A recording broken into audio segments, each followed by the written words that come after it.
shades on. Hustle real hard, no days off. Hold me down unless we all get caught up. Young boy, like Braveheart. You know what it is, you know what it ain't. Get it how you live, take it to the bank. Night time, don't get jumped. Bike ride with the clip top.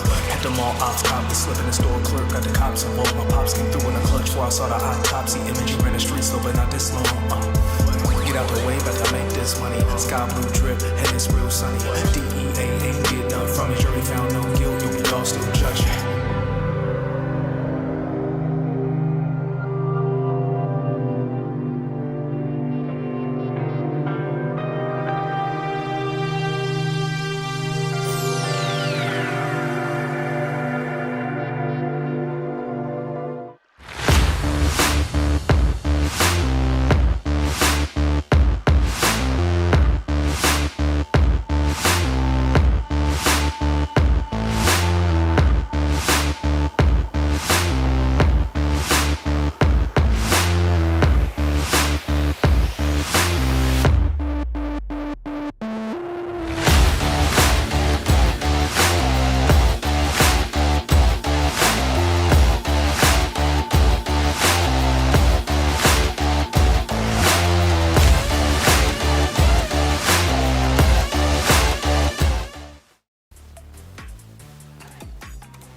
and welcome into AHS Countdown presented by the Collegiate Hotel. We have a big matchup today. The Auburn Tigers play host to the number 2 ranked team in all of high school football. That's right, the nation, not just the state. IMG Academy, the Ascenders. I didn't even know that was their mascot till this week. They're an undefeated powerhouse from Bradenton, Florida, and they just came off a 49-8 victory against East St. Louis High School. And you might be like, who is that? Well, they're the number 1 team in all of Illinois, and they blew them out. So we'll see how this game goes tonight.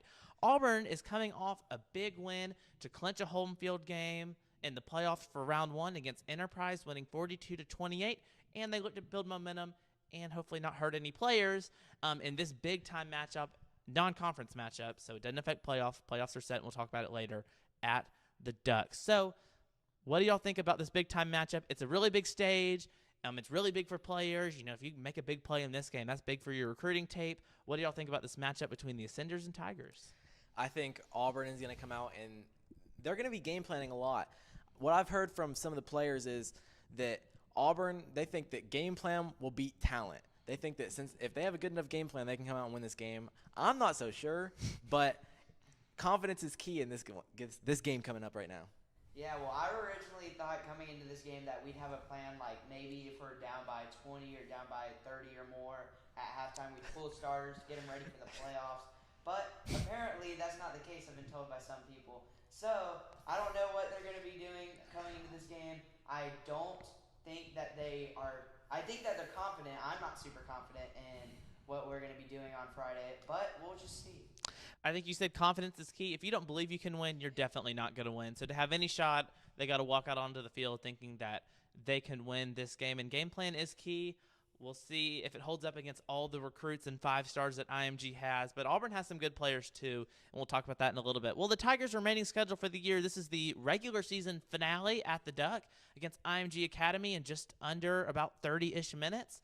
Then we'll host Baker in round 1. That's confirmed. It'll be at Duck Samford Stadium. Keep in mind, we'll be broadcasting the game, but only on the NFHS network. That's a playoff rule. All playoffs, all the way through the state championship game, will only be on the NFHS network. Then a potential round 2 matchup against either Enterprise or Fairhope if Auburn's able to beat the Baker Hornets.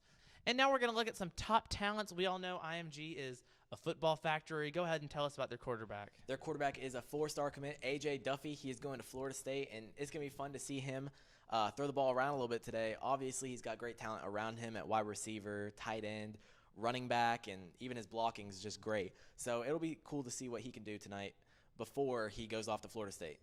Yeah, and I mean, football factory, football school, of magnet schools for sports, which is kind of incredible actually. But Auburn has some great players too. Max, go ahead and tell us about a commit that you got. Well, I'm going to start off with number 20, Powell Gordon, the defensive end for Auburn, who committed to Auburn University earlier this year. He's a senior, and he has been a game changer for Auburn all throughout this year and all throughout this season. And hopefully he can continue that success in this game. All right, my next player I'm going to talk about is the junior, the number 1 center in the nation for the 2023 class is Braden Joyner. This year for us, he has not been playing offensive line very much. He'll come in rarely, but he's been playing on the defensive end, playing defensive tackle, and he is a force to be reckoned with over 3 tackles for loss last week against Enterprise in that crazy offensive scheme. So he's been really good for us as well, coming over from Oxford from last year. And then I have the 2 offensive tackles for the Tigers, Drew Bobo and E.J. Harris, both transferring to Auburn High School this past offseason. Bobo traveling with his dad, Mike Bobo's Auburn's offensive coordinator. He moves to Auburn, now going to Auburn High School. E.J. Harris transferred over from Beauregard after Auburn's coaching change. They're both committed to Auburn. They both committed to Auburn like within a week of each other about 2 weeks ago. So, I mean, that's definitely going to be big for Brian Harsin and his staff. But, yes, Auburn has 3 Auburn High School has 3 Auburn University commits on the offense and defensive line. So that's pretty special and honestly pretty rare in the history of Auburn High School. So IMG has some great players, but so does Auburn too. So this should be an exciting matchup.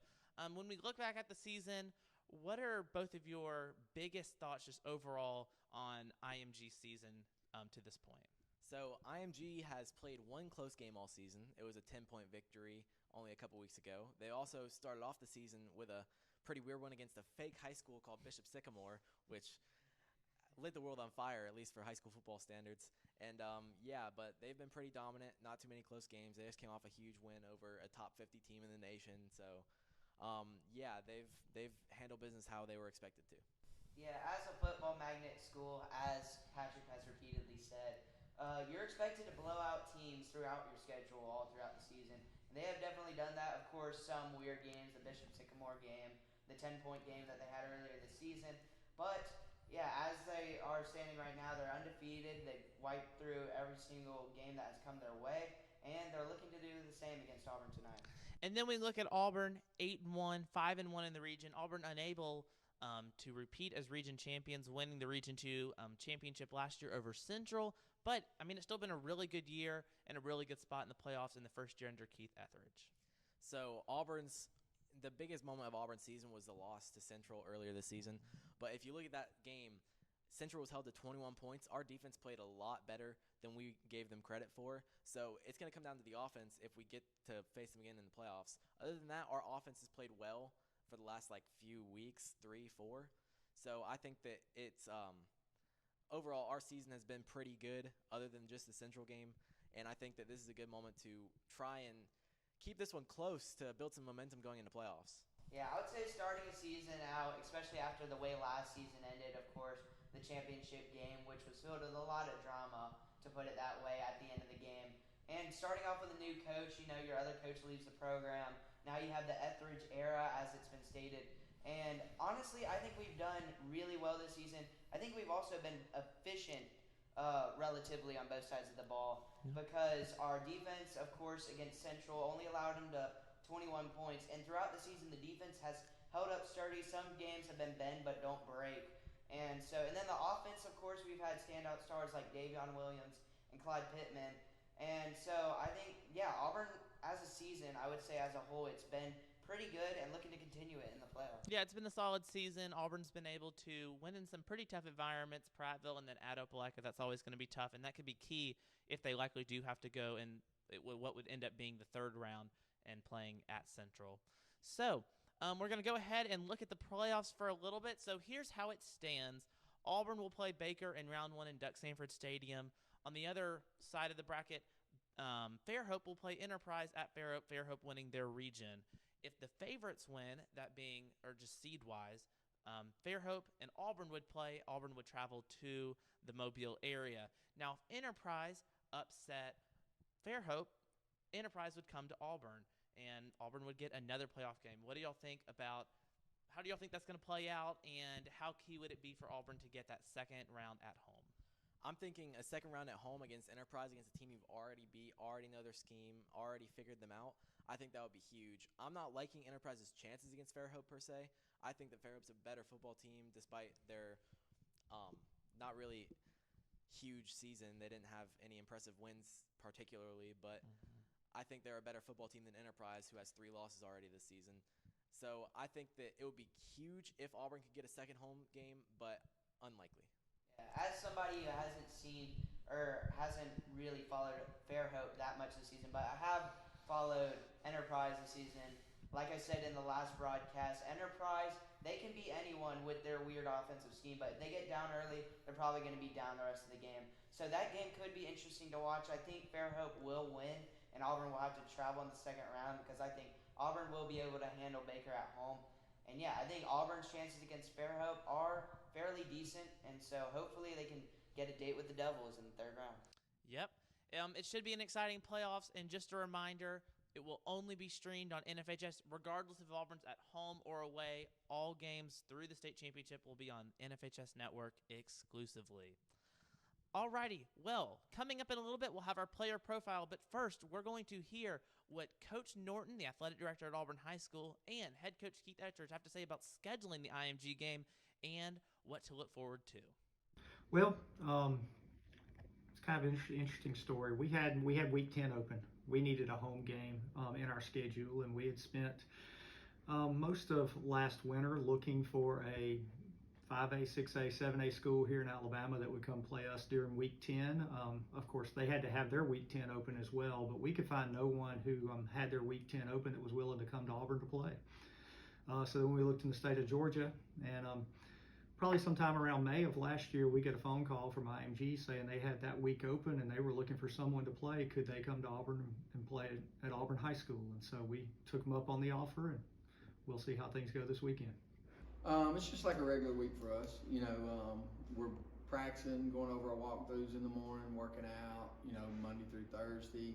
A lot of film work, basically a lot of getting familiar with the players that are from there since they're not from our state. We're trying to familiarize our kids with their players. They've got a lot of great players. They recruit from around the nation, so they bring in 4 and 5 star kids from basically everywhere. So they're the number 2 team in the nation right now, and they are probably the best team in the nation. But right now they're ranked number 2. So it gives our kids the opportunity to play against the best. And welcome back to AHS Countdown, presented by the Collegiate Hotel in downtown Auburn. Let's go ahead and get into our player profile. We do it every single week, highlighting a player from the offense, defense, and special teams and telling you why their performance will be crucial in the upcoming game. So, Caden, go ahead and get started with the offense. So the offense, we're going to do a player we haven't done yet, but is obviously a key. That is quarterback number 13, the junior Clyde Pittman. Last week, he went perfect passing the ball, 13 for 13, no incompletions with almost 200 yards. He had a rushing touchdown that was 49 yards. It was a big play, got the offense going. And this week, it's going to come down to him. If he can get the offense moving, then this game might be a little bit different than everyone's expecting. Yeah, and then on the defense, I have Graham Young, number 23, the defensive back. He had 14 tackles last week against Enterprise. Usually it's Caden that does all the lesser-known players, but the roles have flipped today. Graham Young has been secretly really good this year and hoping to continue that success against IMG Academy. So I have special teams again. Jackson Holiday, the long snapper, is my player, number 50. There's not really any stats for that unless he messes up. So props to him, but he's a 4-star on the Coles kicking camp and just kind of special teams in general for recruiting for the specialty positions. So shout out to Jackson Holiday. Let's go ahead and get into our Friday night lineup presented by Collegiate Hotel in downtown Auburn. Let's go ahead and get started with the Spanish Fort at Daphne matchup. Auburn potentially could have played Daphne in the first round, but Baker beat Daphne, and now we're going to play the Baker Hornets. Who do y'all think is going to win between Spanish Fort and the Daphne Trojans? I think Daphne being at home for this game, coming off a loss that really hurt them. They wanted that 3rd seed. I think Daphne's going to come out and win this game. Yeah, I think Daphne definitely feeling that loss last week. They feel like they need something to end the season on the right note and go into the playoffs. So Daphne will come out and they will win this game handily. Honestly, don't know much about the Daphne football program. They have a really good baseball team. Auburn High played them on their run to the state championship. I think they had a missed opportunity to beat the Daphne Ducks, but it's okay. I'll take them anyways. I like the Daphne Trojans in that one. Next up, we have Theodore at Montgomery. It's another big game. Theodore, honestly, a surprise that they didn't win the region over Fairhope. Who do y'all like between Theodore and Montgomery? I'm going to take Theodore in this one. Montgomery only has 2 wins on the season, if I'm correct. They're not a great football program, but Theodore has been good in past years, and I'm surprised as well that they are not at the top of their region, but I think they're going to win their final regular season game tonight. Yeah, I do think they have that feeling of being snubbed for that number 1 spot against Fairhope, who did win the region. Yeah, I think that they'll come out with a lot of incentive in this game, and they will beat Montgomery, who, like you said, is not really a great team this year. They are playing on the road, so it could be a little bit tricky, but I think Theodore will win this game. Yeah, Theodore was ranked all the way up to number 5 in the state at one point this season. They didn't win their region, but like we've all said, we think they'll beat Montgomery. They're not that great of a football program. And next up, we have a game between the Prattville Lions and the Bob Jones Patriots. It's funny, Auburn's played both these teams, and Auburn and Prattville somehow to both just happen to schedule Bob Jones in their non-conference matchups. Prattville, Auburn won on the road in a close one. Auburn was able to pull away at the end against Bob Jones. Who do y'all like between the Lions and Patriots? I think the Lions are going to win this one. Bob Jones came here for senior night and gave us a little bit of a scare in the first quarter, a game that we were expecting to win easily. Didn't turn out that way. We did end up winning, and we barely beat Prattville at Prattville. I know this game is at Bob Jones, but I think that Prattville's a better team, and they're going to win this one. Yeah, like you said, Bob Jones gave us a scare in the first quarter. Prattville gave us a scare in the entire game. So I think that the Lions will come down to Bob Jones Stadium. They will beat them. But I think credit to Bob Jones, like you said, they almost gave us a scare and haven't played terrible this year. So I think Bob Jones could maybe upset them, but it's not going to happen. I like the Lions as well. They're probably a sleeper for me if I had to pick one for the playoffs. I think they could go on a little bit of a run. I like Prattville as well. Next up, we have Davidson and Baker. Auburn plays Baker next week on the NFHS Network, produced by AHS Mass Media. Who do I like between Davidson and the Baker Hornets? I'm thinking that Baker's going to come out and win this game. Davidson is not a great football program, and Baker has done pretty well this season. They're looking to make a splash in the playoffs here against Auburn next week, and I think they're going to win their final regular season game.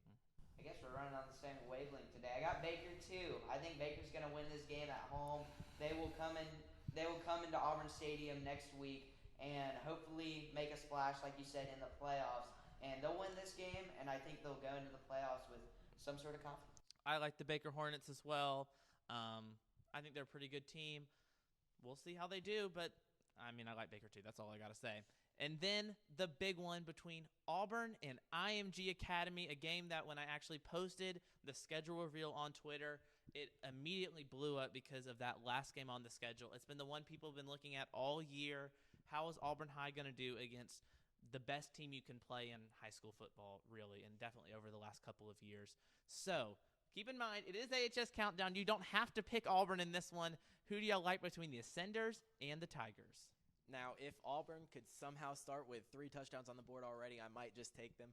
But since this game's going to start out 0-0 just like every other one, I'm thinking IMG is going to win this one. It's not going to be exactly close, but I think Auburn will put up more of a fight than people are expecting them to. Yeah, I was looking at our pregame shows the other day, all of them, and we have picked Auburn in every single matchup they played. All 3 of us have picked them. And so I was thinking, are we going to break the streak today? Clearly, Caden has already done the work for me, and I'm going to continue on that. I think IMG will come in and win this game. I think Auburn has, speaking with some of the players this week, there seems to be, like you said, a sense of confidence in them. And I think they are coming out with a good game plan for the beginning of the game. I think it might be closer at halftime than people would expect, but I think IMG will pull away in the second half. Yeah, the theme all year has been blue-collar mentality. Auburn's going to need every blue collar in the state of Alabama to be able to pull this one off. It's a national showdown. It's the NFHS National Game of the Week. All the headlines, anyone that follows recruiting is going to come to this game to see all of the athletes on this field. It's going to be a great display of football, but I don't think I can pick Auburn as well as much as I want to, and it would be lovely if Auburn could pull off an upset and shock a lot of people around the state, including people at our school. I'm going to have to pick the IMG Academy Ascenders as well. So full sweep for IMG. But if Auburn wins, I'll be okay if I get this one wrong. That's going to do it for AHS Countdown. Thanks to our sponsor, Collegiate Hotel. That's going to be it. We'll see you for the playoffs. Remember, exclusively on Hotel. That's going to be it. We'll see you for the playoffs. Remember, exclusively on the NFHS Network. So coming up just moments away is Kickoff from Samford Stadium between the Ascenders and the Tigers.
wanted to talk with you and your mom today, Lily, because of some of the changes your friends and teachers have seen in you lately. And along with the incident the other day, you were with Derek when he was caught selling marijuana. Yeah, he was selling it. Honey, we know. But we care about you and want to know what's going on. That's right. We'd like to understand it better and see how we might help. And if weed is a part of it, we want to make sure you know about the negative consequences for someone your age. So, can we talk? Talk. They hear you.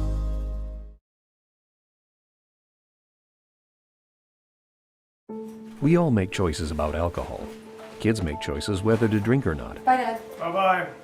Remember, I'm going to Alex's party tonight and sleeping over. Have fun. Hey, remind me about that party again? And adults make choices whether to talk about it. That's true of parents and every other trusted adult in a kid's life. Kids want to know our expectations, and they want honest answers in everyday conversations. So talk with your kids and help lead them on a positive path. Because when you talk, they hear you.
Captains for tonight's game for IMG, number 6, Cameron Lenhart, number 34, Jordan Hall, and number 54, Tyler Booker.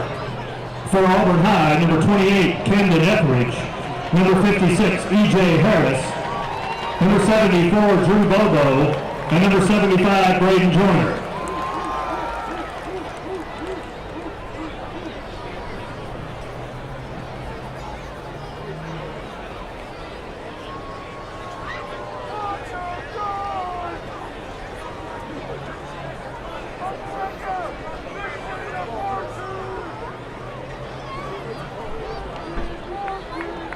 correction, the captain for IMG is number 5, Malik Bryant.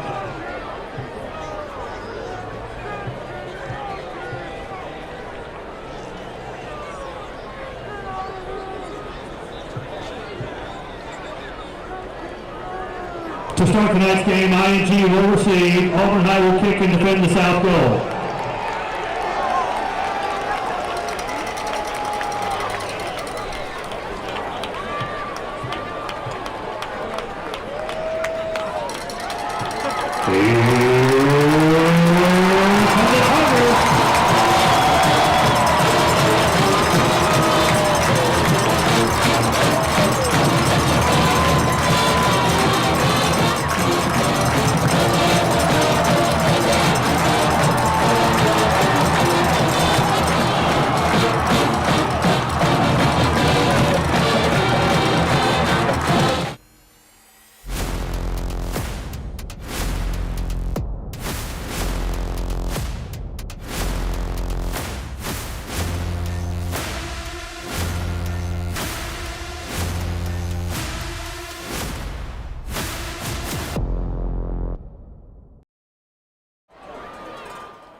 CC's Pizza and at FranklinAutoInc.com.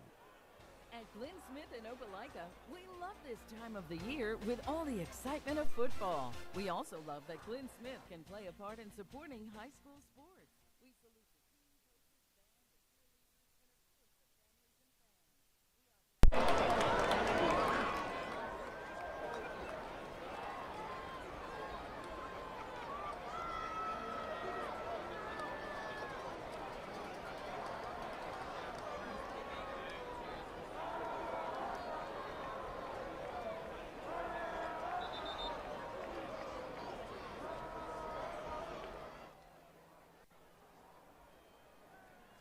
Russell Building Supply and Southern Union. Also brought to you by Jeffcoat Trent, Auburn Bank, University Ace Hardware, and Gouge Performing Arts Center. Auburn will be kicking off from left to right, going towards the Auburn Fieldhouse. IMG will be back deep to return. I am interested. They got 3 returners. In other games that they have played, ball into the end zone can be brought back. Here in Alabama, that is a dead ball. I wasn't aware that other high. I thought it was National Federation. I just know I watched a game with a ball that was called in the end zone and it was brought out of the end zone. Well, Owsley will kick off from left to right. And he got a good piece of it, and it will be about 4 yards deep. And IMG look like they're ready to go for the return, and they will take over at their own 20-yard line. Well, I said at the beginning of the year, it's always good to start from the 20, so. Here we go. Here we go. See what IMG wants to do. They are a spread team. Their quarterback is going to be A.J. Duffy, Florida State commit. And they've asked to have the ball put on the left hash, their left hash, our right. So 6'2", 305, the quarterback. Ball is on the left hash where IMG wanted it. 2 receivers with an up back. Running back off to the right for IMG. Auburn in a 4-3 look to start. Drop back. Wants to curl. Auburn brings pressure. Ball loose. Ball picked off. Tigers have it at the 15-yard line, and Auburn has it in the red zone after 1 play. Now, I have to admit, I was watching the receivers because I saw a matchup that I didn't like, so I don't know what happened. Backside pressure. Powell Gordon knocked it loose. Gordon knocked it loose. Clark Cleveland got the pick. Tigers have it 1st and 10. Auburn starts over inside the Byron Smokehouse red zone. Byron Smokehouse, an Auburn tradition for over 30 years. Biggest thing you want to do, calm down. Yes, sir. We got a ball game. We got a play to run. That's 1 play. That's a great start. Right. And we get to get the second half kickoff, but a lot of ball to be played between now and then. They just jumped off sides with a hard tackle count. Jumps off sides. And but like I said, here we got to calm down. The players do on the field have to calm down. Fans go crazy, but players need to calm down.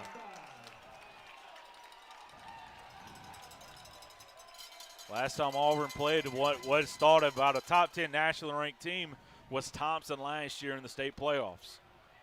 2 receivers set. Pittman looks over now, and Auburn will shift over Daly. Etheridge and Leverett are go to a bunch set. Massey, your running back, and he flares out, now goes back in a little pop pass for Massey trying to get outside. I don't think that's the defense that you want to do, to try to get outside on him. It's going to be a loss of about 1 on the pass. Well, here's the thing. We had something at the beginning, but the corner came up and just destroyed the receiver and did exactly what he's supposed to do. We had the corner. I mean, we had the edge on the run, but the corner came up and just took it out. So now we'll see what Auburn High wants to do here. We lost a yard. Yeah. Trips to the right side. IMG showing blitz off the left side. Davion now bounces to the left. Pittman drops back. Underneath, got his receiver open for good yardage, close to his first down yardage. First down inside the 5 as Pittman found the open receiver. I believe that one was VJ or might have been Bakari. Well, they're locking up in man coverage, so you get those rub routes where the receivers cross each other and the defensive backs kind of run into each other trying to cover their man. I believe that one was that Bakari. Bakari on the catch. Gain of about 8 on the play. First and goal from the 3. Williams, your running back, off to the left. Now he'll go out, and now he'll come in return motion, and Auburn hands it upsides. Running hard is Davion Williams. He's going to be short of the goal line, gets to the 1, 2nd down and 1 coming up. Yeah, got to the 1. They're sending a bunch of heavy duties now. Malik Bryant in on the catch. Auburn goes with their heavy set. They call this beast. Well, here we go. Beast against beast. You're right. Because they sent in some meat. I saw some big guys come on and some little guys go off. So they got a lot of big guys on that roster, Coach. Yeah, they got big guys at every position. Davion Williams, your running back, sends Bakari Daly in motion, and Auburn wants to throw it into the end zone. Powell Gordon. Touchdown! Tigers lead. I thought he bobbled it there for a second. I thought he bobbled it for a second as well. Overloaded it to the right. We've been showing this look all year long, and I keep going, why aren't we doing this to the left? But, we're right-handed quarterback. But, we've been running out of this set, and then this was basically a tight end delay. Yep. And he basically blocked. The defense committed to the run, and he just slips out wide open. Touchdown Auburn. Tigers have a lead over IMG Academy. Enjoy it, folks. Enjoy it. I don't know if it was caught, but we'll take it. Snap, kick on the way is up. That kick is good. With 9:54, Tigers lead this one 7-0. We'll be right back. You're listening to the Auburn High School Sports Network presented by the Orthopedic Clinic. My joints aren't what they used to be. Routine exercise, playing ball outside with kids, riding bikes on vacation. I ain't really worried about keeping up. I thought it bobbled. Started slowing me down. I decided to make an appointment with the Orthopedic Clinic. Their surgical partners had the experience, technology, and personalized approach to care that I was looking for. Best of all, it was close to home. I'm thankful I chose the Orthopedic Clinic.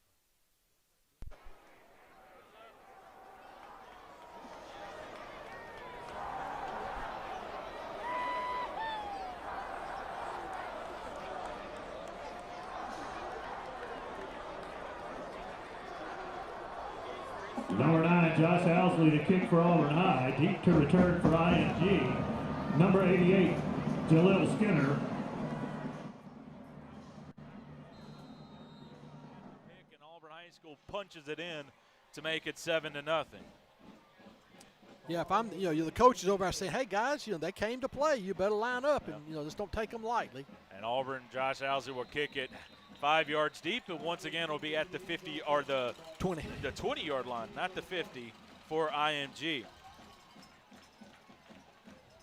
Well, there you go. What a start. I would be surprised if they did anything but just run the ball this first play. Yeah. Yeah. I'm not sure that left tackle's used to that kind of speed coming off the edge either. And he and got that caught. Was Powell going right again. Yeah. That's Auburn against Alabama there. Is that right? Yeah. Yeah, he's made it personal, hasn't he? 2-back set here for IMG. 2 receivers to the near side, 1 receiver to the top of the formation. Long snap count and just a little inside counter and breaking 1 tackle, breaking a second tackle in the open field. Here we go. At the 40, 45, 50. trying to bounce back. Big carry there for IMG, and that's Katron Allen, 5'11", 220. Auburn looked like they had the point of attack exactly where they wanted it. And then nice job of being patient by Allen. Makes the guy miss right at the line of scrimmage. And then, boom, there you go. He's there 40 yards later. He's their strong, physical running back. I got another one that's just a real slasher. He's a man-child. He carries the ball with authority and stays behind his pads. He's hard to tackle. Allen stays in at running back next to Duffy, the quarterback for IMG. He bounces now to the left side. Auburn shows blitz, and it's a handoff outside, and Allen with a good cut. He's going to get 9. Actually, no, they're going to say knee was down. They're going to give him 8 on the play. Just a handoff sweep. I mean, it's outside zone, whatever you want to call it. A lot of times we call it outside zone today. It used to be what we call old Green Bay sweep or buck sweep and all that kind of stuff.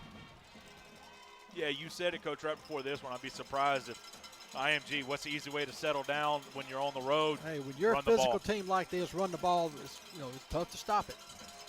Duffy in the gun for IMG. Claps to the hands. And again, a little outside zone to the right side. Safety comes flying up, but it's going to be good yardage. It's going to be first down yardage. Gain of about 3 on 2nd and 2. First down IMG. And here again, just a sweep. But this time the uncovered tackle, uncovered guard pulls. On the backside guard pulls, and you just got a bunch of bodies out there to contend with. The other thing is what Auburn's able to do is they're able to get a guy to the play, but right now the IMG guy is just better than the Auburn guy. 3 receivers to the near side for IMG. Allen stays in the backfield next to Duffy. Auburn shows blitz. And dropping back is Duffy. Auburn comes at it, and Duffy breaks it contained into the open field. He's at the 10 and will run out of bounds at the 5-yard line. Auburn brought pressure. It looked like they had a guy come free, but able to keep his presence was Duffy right up into the pocket, and a big gain down to about the 11-yard line, gain of 19. Yeah, 2 guys coming off the edge, and they basically got blocked out into each other. But you got to realize when you're a linebacker coming through and you got edge pressure, you got to take the inside track, and he took the outside track, and it left it wide open for the quarterback to run the ball. 7:34 and counting left to go here in the first quarter. Auburn leads 7-0. IMG looking to answer. Jet motion here for Duffy, inside zone, and Auburn, Brad Harper able to meet the point of attack. It's going to be a gain of about 6 on the play, maybe 7, 2nd and goal. Yeah, they just pulled the backside, the plug back pull, or the tight end. I don't know who you call that. He came around and inside zone with him blocking the defensive, whoever the edge rusher is. Split flow zone is what it's called a lot nowadays. Just let that backside tackle get to the next level. Under center here for IMG, just basic power up the middle. Auburn High School looked like they had the point of attack to stop it, and it's going to be in for the end zone. And right now, Allen, who you mentioned as their big, strong back, 5'11", 220, going to Penn State. That was all him all the time there. Oh yeah, and he was making plays. We were hitting him. I mean, we got folks banging on him, but he bangs back. And all that started on the 40-yard run to start it. Auburn High School had a guy there at the line of scrimmage to make the play. He just runs through the tackle, and there you go. Well, we hit him here at the line of scrimmage, and he just pushed through.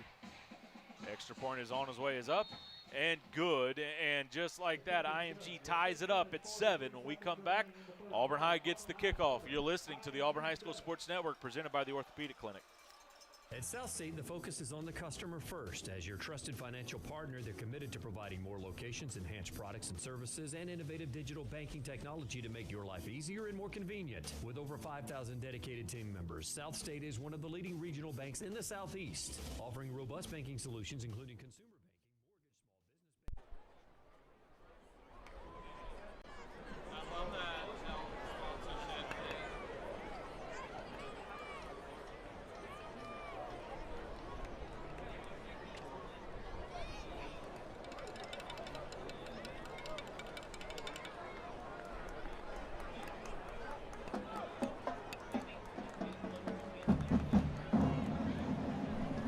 Jake Fleming to kick for IMG. Deep to return for Auburn High, number 7, Carson Yancey.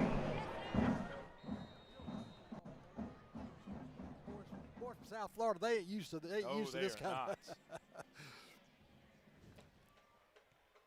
As that kick is not a great one, and it will be still into goes the end zone. Yep. Yeah, he kicked a low line driver, short hopped at about the 5 and went into the end zone. And on their kickoffs, they've been in the back of the end zone. They've been kicking it in the end zone, kicking it high and in the end zone every time on film. That's the first time I've seen him miss it. So Auburn High School will now take over at their own 20-yard line. And we got 6 minutes and 43 seconds left to go in the first quarter. 2 touchdowns in 6 minutes of action here.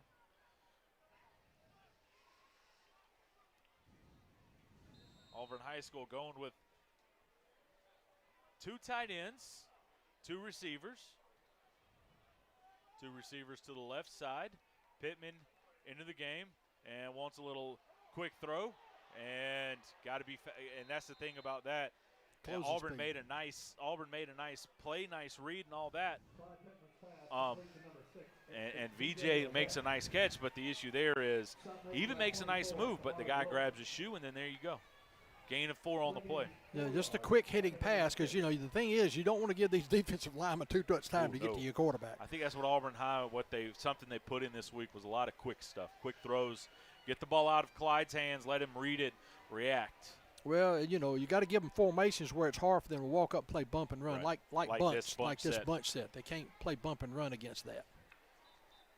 Little bubble action to VJ into the front, open field has first down to the 41, 42-yard line. First down, Tigers. Hey, great run after catching the ball. He drug 2 IMG players.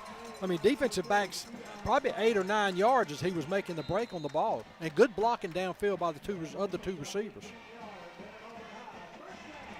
18-yard gain, 4-for-4 start for Clyde Pittman. And they're calling timeout. IMG's like, I don't like this bunch look. Let's call a timeout. 5:42 left to go here. Tigers and IMG tied at 7. We'll be back. You're listening to the Auburn High School Sports Network, presented by the Orthopedic Clinic.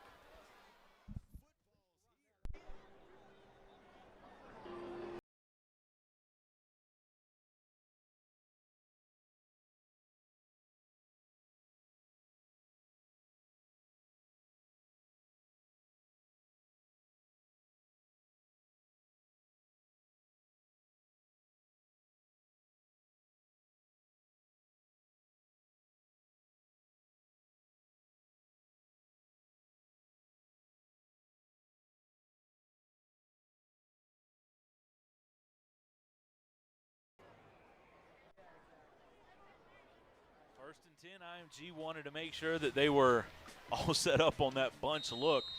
2 tight ends, 2 receivers set here for Auburn High School. Williams, your running back, next to Pittman. Claps his hands, and Auburn will now shift to that overload bunch set. Unbalanced bunch. And see, IMG's they don't have enough people on this side. And it doesn't matter. It doesn't matter if you're not able to block it. Loss of 2 on the play.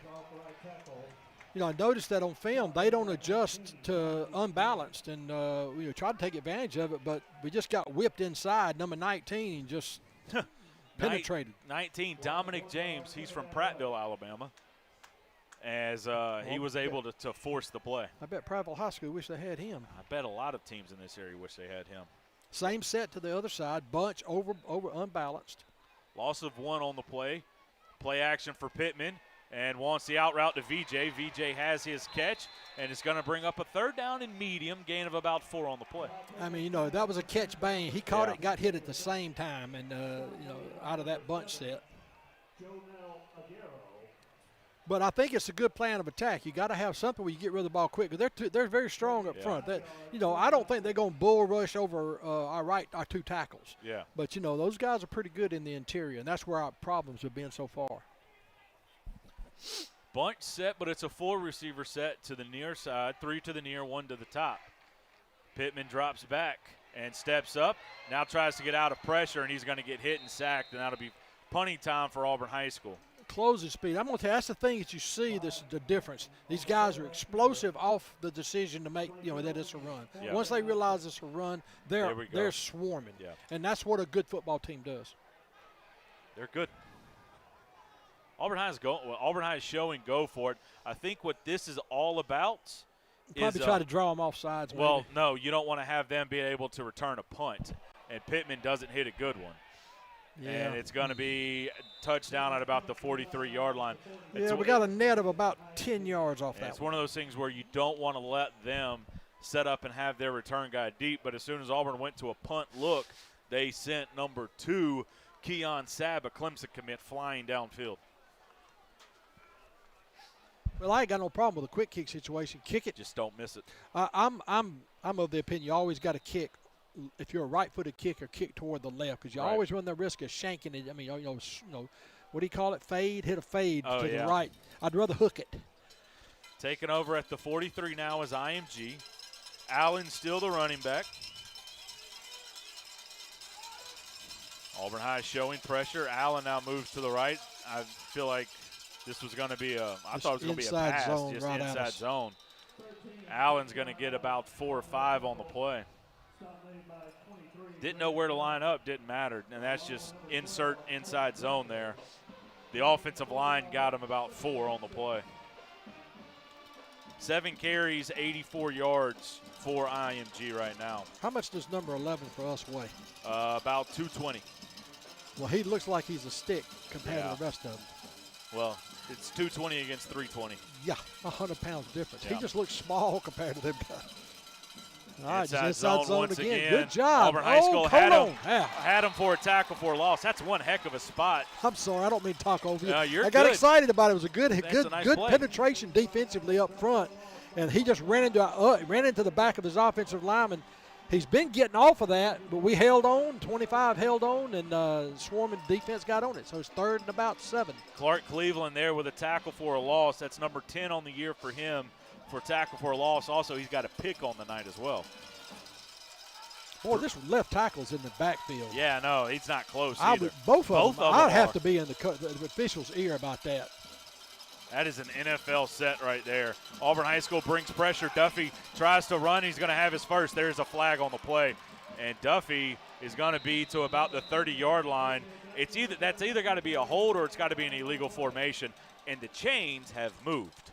Well, they didn't know it. They just don't understand. But it's okay. I mean, I probably would have done the same thing.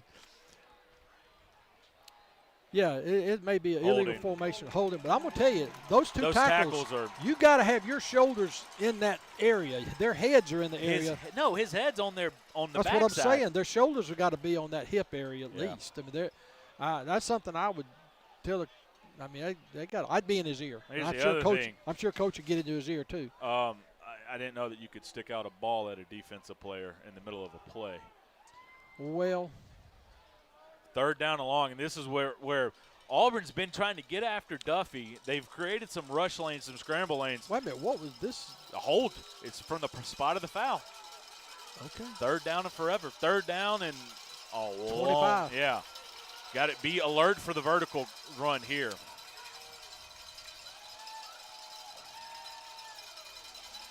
Auburn High School shows pressure and drops back. Pitts showing pressure. Duffy throws it on the comeback. Incomplete. Tigers force a punt thanks to the hold. And it's with 2 minutes even left to go here. Auburn High School gets a stop on defense. You know, great pressure from the backside, forcing the quarterback to run. He never could set up and throw. He had to throw. And the thing about it is you're a dead run and you got to make a 25, 30-yard throw. That's not easy. And so he was running for his life and incomplete pass. Bakari Daly back deep for Auburn High School, averaging about 14 yards per punt return on the day. Hadn't seen them punt much, so I know he's probably a good punter. Just hadn't seen much of it on film. We're assuming he's a good punter. End over end kick, and Bakari's going to take it. He's going to make a guy miss. Now coming up the other side. He's at the 40, cuts back. He's at the 45, and now going the other way at the 40, 35. And hello speed from IMG, but good field position for Auburn High School at the 32-yard line. Great return.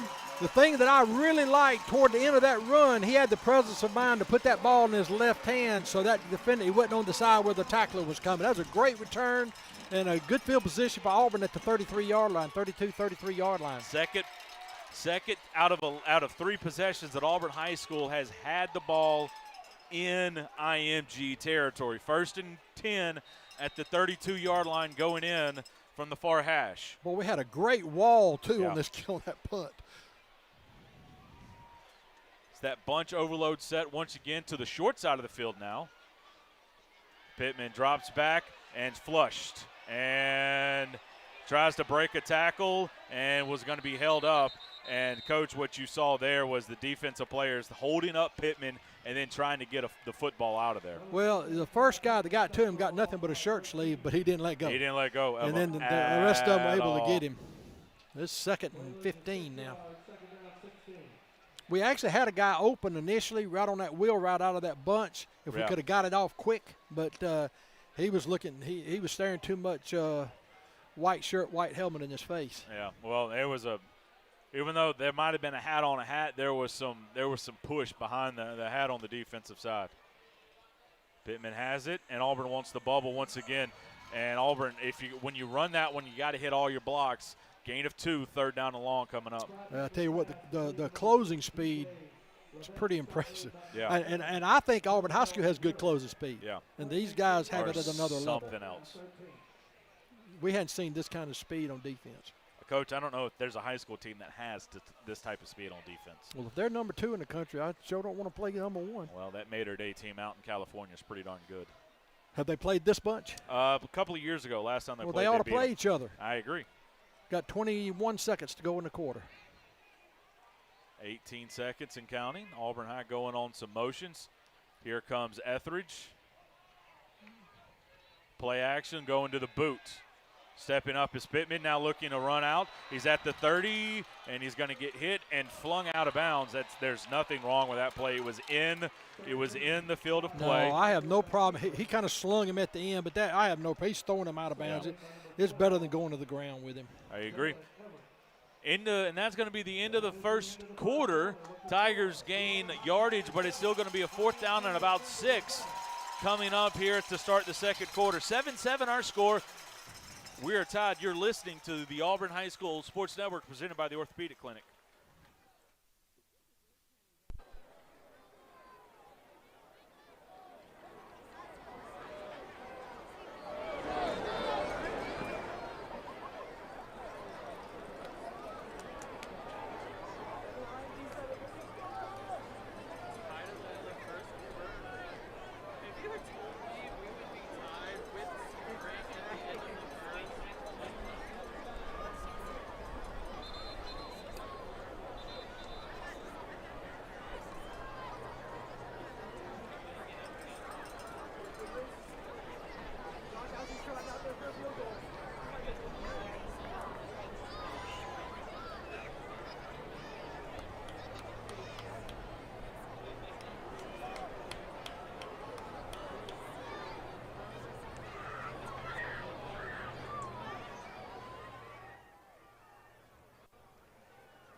And Auburn High School football. Wings 94-3. Auburn High School on to attempt the field goal from 45 yards out. Ball's on the right hash, snap, and low kick, and it is good. Wow. 11:55 left. Owsley mishit that one. He missed it. Yeah. When he first hit it, I thought that thing's going to be way short down low, but it got through. Line drive, went right over the goalpost. Great job. Auburn High has the lead for the second time tonight. Auburn High has a lead in the second quarter. So as we have this second, let's take a look at some scores. Brought to you by Franklin Tire and Auto. 7-0 Prattville over Bob Jones. 7-3 Dothan over McGill. Huh? That's weird.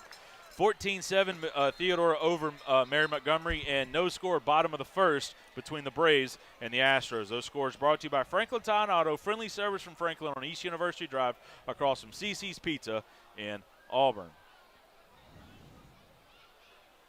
Imagine if Dothan pulls off that upset, a team that has done very little all year long, and they're able to knock off McGill-Tulane. Well, Coach, it was, come out, play well early, and see what happens. Well, hey, it's been fun so far. It has We been said fun. let's go out and have fun. They're having we fun. are. We're Looks like having our fun. guys are having fun. Hey, it's also a Halloween weekend.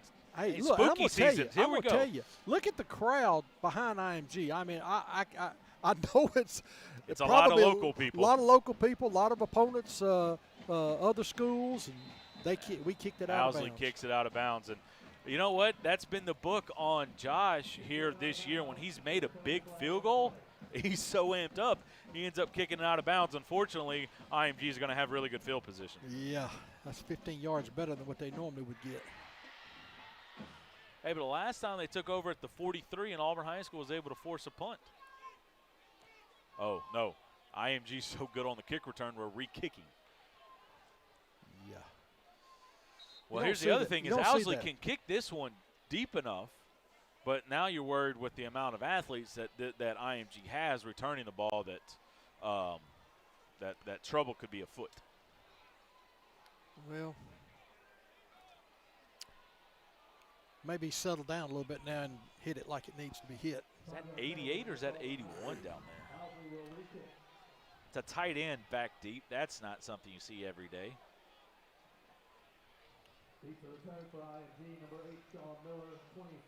Sean Miller also back deep, as well as number 24, Kamari Wilson. Kamari Wilson, a 5-star recruit.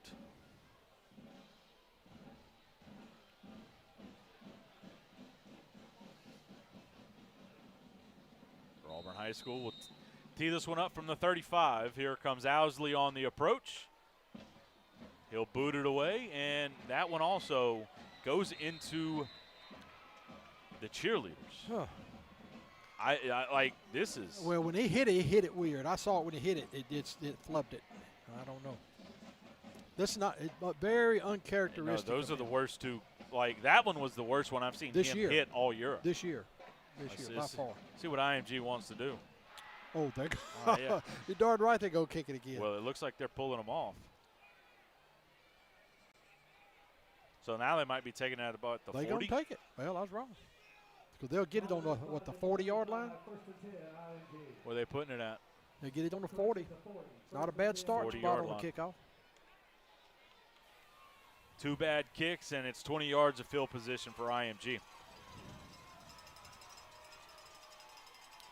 My policy usually was don't say anything to the kicker. He'll figure it out. He'll figure it out. I mean, he kicks and more again, than I have. Josh has been really, really good He's been this year. consistent. I mean, and he hits a big field goal, and then he's just amped up, and then he has a bad hit. It happens. 3 receivers to the far side for IMG, a tight end to the near side for Duffy. Allen still your running back for IMG. Tackles kind of sort of close to where they're supposed to be. Right here on our left, their right side. 7 seconds left to go. And there's a little trap right up the middle for Allen. Bounces it outside. Going to get a gain of about 5 on the play, maybe 6.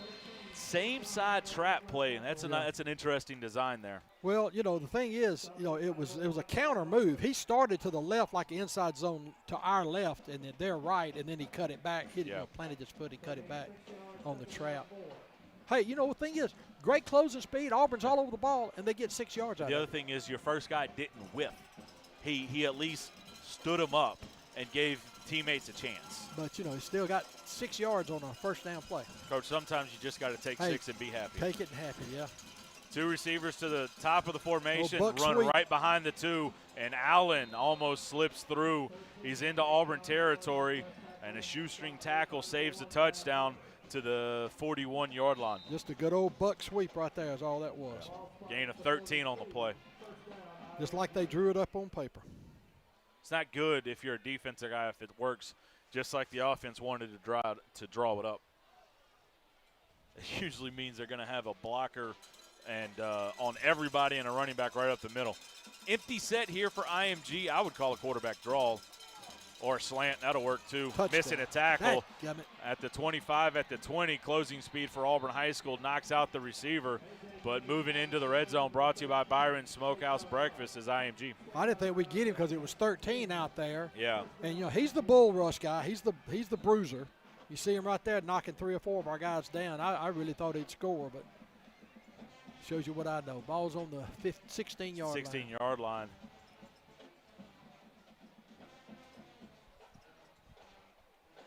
Gain of 26. First completion for IMG. 1 for 3 on the night for 26 yards. Tell you what was impressive, too, the quick release of the quarterback. He got that ball, got rid of it quick.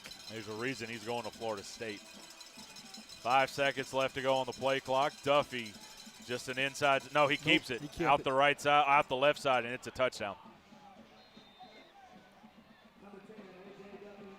I'll say this about A.J. Duffy. He's a hot dog. He does not lack for confidence, and if he would have done. No, he's a hot dog. If he would have done what he would have, if he would have done what he just did in a college game, the touchdown would not have counted. Ought to have been a yellow flag for this one. Yeah, I'm surprised it wasn't, to be honest with you. Gain of 16 in the touchdown, and IMG takes their first lead of the game. Hey, act like you've done it before. Block the extra point. Extra point is blocked, so that's just going to be no good. Cannot return it. 13-10, our score here. With 9:57 left to go in Auburn High School, we come back from this break. We'll take over.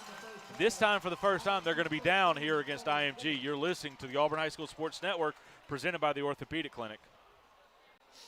Experience and knowledge from the pros. Russell Do-It Center and Building Supply. Russell Building Supply is Auburn's hometown home center. With top brands and an easy-to-use drive-through lumberyard, we have what you need to get the job done. Register for great in-store giveaways. Russell Building Supply, East University Drive in Auburn. Experience and knowledge from the pros. Russell Do-It Center and Building Supply.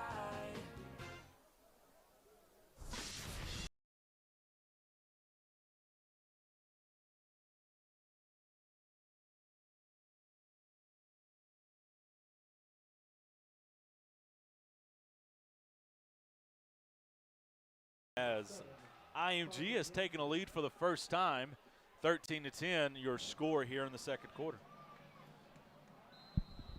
Yeah, that was a good fake by the quarterback, and hey, there was nobody around. No. He could have Zone read, and Auburn's been very aggressive and to try to get to Allen to slow him down. And Duffy's shown right now his biggest impact on the game has been with his legs. yeah, he's gotten a couple first downs with his legs. He's got this touchdown with his leg.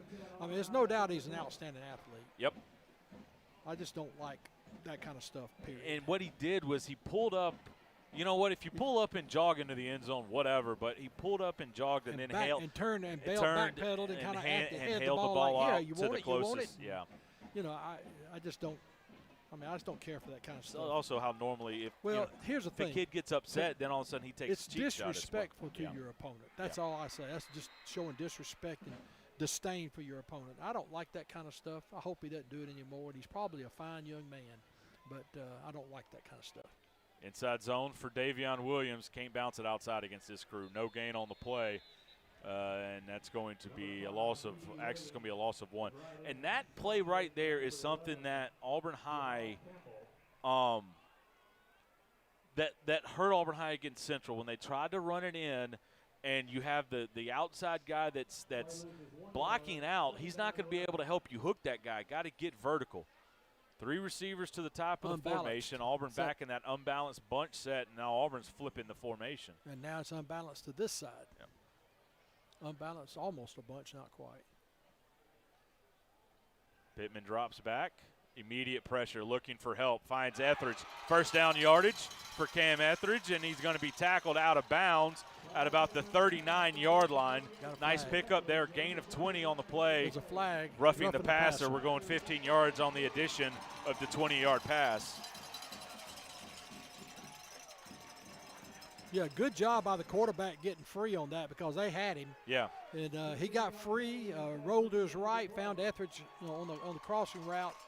And a great play by him. Then he got roughed by the defensive lineman. Gain of 20 on the play. And Auburn High School moves inside the Auburn or inside IMG territory. They're at the 46-yard line.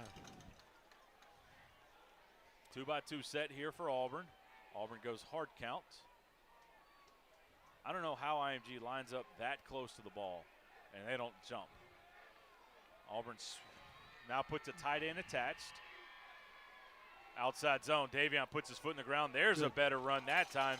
Gain to about the 41, gain of about 5. That's right behind our big boys, too, right there behind Bobo and And Avery pulled two with, around as well. With Etheridge blocking at tight end. Did a pretty good job on number 34 there. Good block. GT. You had Eric Patrick wrapping around and E.J. Harris.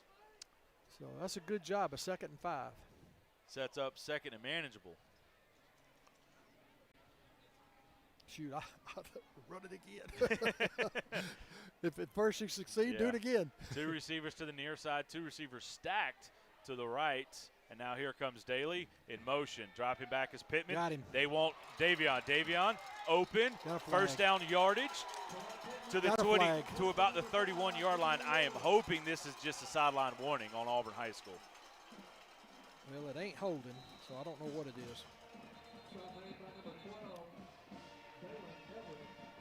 Chains moved again. Well, what they did, they overloaded it, and then they're trying to play that matchup man coverage. So we're pushing those guys off and bringing it back out of the backfield, which they're not. They don't have. They got to ask a linebacker to come from inside out to make Auburn's this play. going to get called for an illegal downfield, and the Auburn coaches are infuriated right now because they asked and they asked and they asked, and they said, and what you see an Auburn high school player doing is said I was off. And normally, if that's not the case, you're going to get a response from the official that says he was off, he was on, something like that. Well, the White Hat's fixing. He's coming. He's probably telling coach to calm down a little bit. I don't blame him. Yeah, but the issue there is you have a really good play call that's taken back because of something that they feel wasn't the correct call. Well, typically you do communicate with the official. He communicates back. There was a time when they would say, we can't do that anymore, but now they've come back, to it and try to do a better job of just communicating. Because, kid, it's hard to tell sometime when you're way out there, and that official's got a good viewpoint from it. So, hopefully they'll do a little bit better job with Well, here's this the other kind of issues. We got to get the chains reset where they were supposed to be at. Because Well, it was 2nd and 5. They got that little clip they put on the chain every time. So but everybody had already moved down. Yeah, but that clip will save them. Okay. They don't move that clip until after the ball snap. Supposedly, you don't move that. You got a clip on the chain for where the ball was. You put that back. As long as you got that on there, it's got a little indicator on there. This should be 2nd and 10.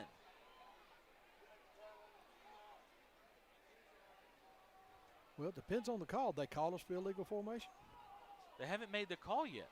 But you had a 5-yard gain, and then you had it's 2nd down and 10. It's not 1st down and 15, or not 1st down, whatever the heck this is.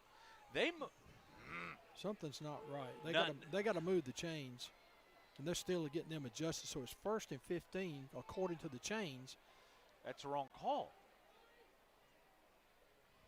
And eligible downfield. No, okay, they've got it right now. But is it 3rd or 2nd? It wasn't 2nd. What down 10. was it? It was 2nd. I forget what down it was. It was 2nd and 5 after the run. So it should be 2nd and 15. 2nd and 10. Because they called an illegal formation, which is a 5-yard penalty. Makes it 2nd and 10. No, I don't. Even illegal downfield is a 5-yard penalty. Looks like they gave us the 1st down and then assessed the penalty afterwards. But if it was an illegal formation or ineligible downfield, it should come back. It's a 5-yard penalty. It's original spot, and it's 2nd down. We'll take a break as we don't know what's going on. Neither do the officials. We'll be back. 8:03 left to go here. Tigers down by 3. You're listening to the Auburn High School Sports Network presented by the Orthopedic Clinic.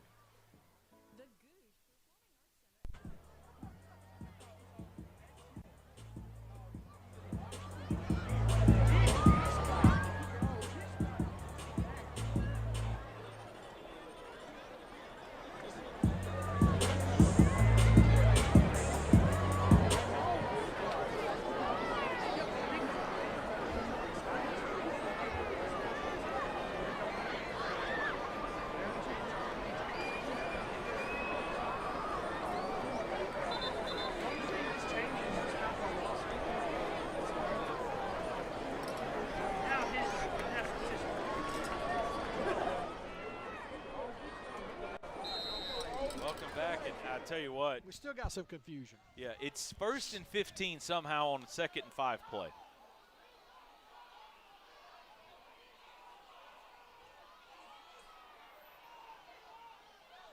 Got 10 seconds left to get the playoff. We have some confusion on the offensive formation.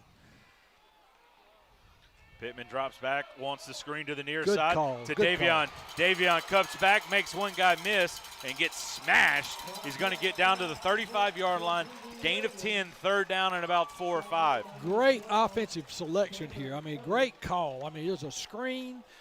IMG, they're screaming. And they're getting through as usual, but they don't realize it's a screen. And they read it, saw it too late. Just great job. Good blocking downfield, too. 2nd and 5. Yeah, second down and 5. They give him 11, 2nd and 4 on the play. Auburn pulls a couple. Davion tries to pull it right up in there, but backside defensive lineman was there to cover it up. No gain. Yeah, maybe lost one. Third down coming up. Somebody missed the lineman, the defensive lineman, and he came off the thing from behind and got it. I mean, it was a good play by him. Oh, that was a linebacker, wasn't it? Yes, linebacker. The backside linebacker. The guy who you normally don't account for in the run game ends up making the play. Backside linebacker. Well, a lot of times those guys, when you have big plays, it's because they overrun the play. Well, he didn't. He ran right where he's supposed to. We didn't get anything out of it. 6:50 and counting left to go here. Third down and about 5. 3 receivers to the right. Pittman has it, drops back, and wants to drag to the near side, has Daly. First down yardage. Makes one guy miss, makes a second guy miss. There's going to be a flag on the play, and I believe it's either going to be a hold or a face mask. I think it might be a inadvertent face mask, the 5-yard penalty type. I could be wrong, but that's what it looked like to me. I thought I saw a hand go over his face. I want to know this. If you're the officials, it's time to get control of the game. There should have been another flag. You have an IMG player literally pointing directly at the Auburn bench. Face mask. Face mask on Auburn IMG rather. First down yardage to the 25. Gain of about 11 on the play, plus the additional penalty yards. I have a hard time criticizing the officials. I did it enough for 42 years. I don't need to do it now. But so it'll be half the distance from the 25-yard line. I don't know that I would have. I don't know that I saw a 15-yard face mask. I saw a 5-yard face mask. It was just a grab of the face. Yeah. His head went down a little bit. His chin went down to his chest while the guy was tackling. Those are two great offensive really good play calls right there by the coaches right Auburn High School moves into the red zone, brought to you by Byron Smokehouse Breakfast. Flag on the play. They got too many men on the field? Somebody's got too many I think they got 12. Let's count them up. They got 12. Illegal on IMG. They got 12 on the field. Yeah, when that guy throws the flag before the ball set, that's too many men on the field. Well, here's the deal. Nobody's run off for IMG. They haven't brought anybody off yet. You want to get another one? We'll take it. IMG calls the timeout, and now everybody's upset.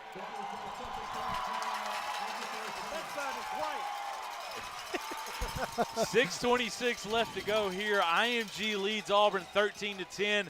Auburn has it at the 10-yard line, about the 5-yard line, 6-yard line, looking to retake the lead. We'll be back in 30 seconds. You're listening to the Auburn High School Sports Network, presented by the Orthopedic Clinic.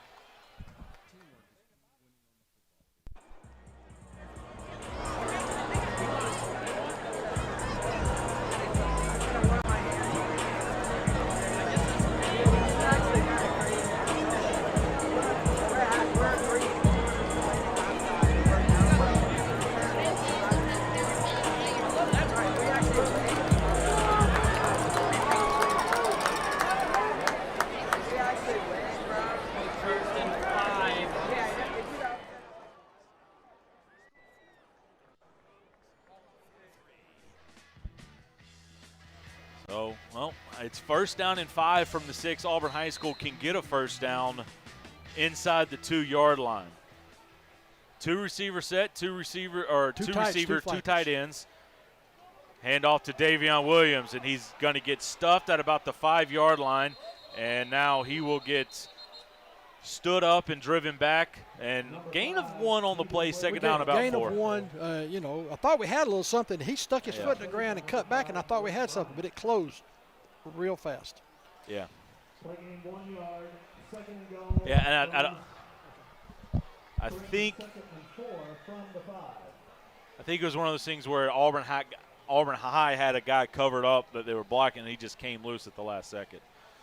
might be a situation right here where you go maybe tight, play action, get a little boot going, something like that. Stay with this. They're still in that too high safety, high look. Yeah. So they're bumping run coverage. Play action. Pittman puts his foot in the ground, trying to get into the end zone, gets hit, and he's going to be short to the 1. Should be a first down, Should though. be a first down. So it should be 1st and goal from the 1-yard line. Great run there by Clyde Pittman. Puts his foot in the ground, runs hard. These safeties, when they come up, they come low. They come up, put you in the hospital. Yeah. They first down, so it's 1st and goal at about the foot line. I mean, he got hit right at the goal line, but they swarmed the ball. I mean, they closed real fast. Auburn High going beast, I believe. 13 seconds left to go on the play clock. Auburn's in their B set. Need to get set up, though, with 8 seconds. Got 5 seconds now.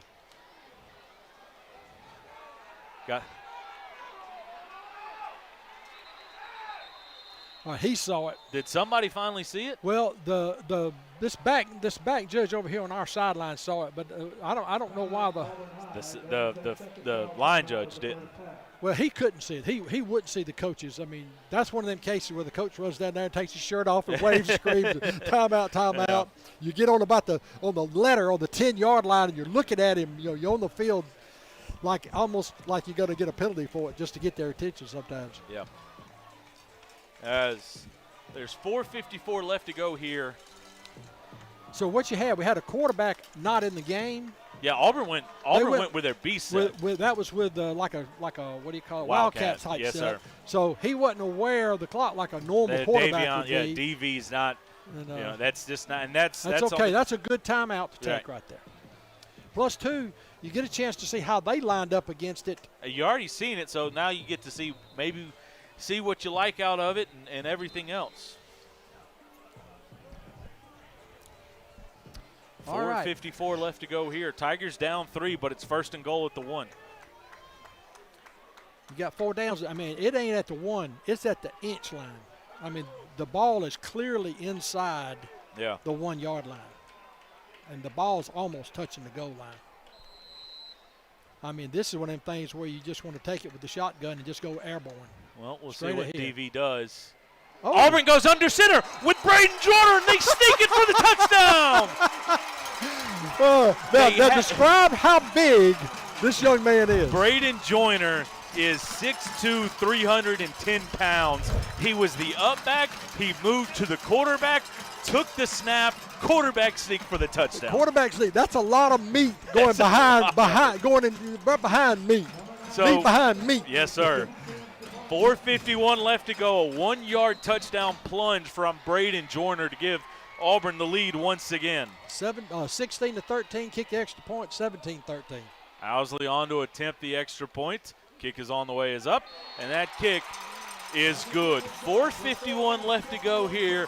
Tigers lead IMG 17-13. We'll be back in 30 seconds. You're listening to the Auburn High School Sports Network presented by the Orthopedic Clinic. Franklin Tire and Auto.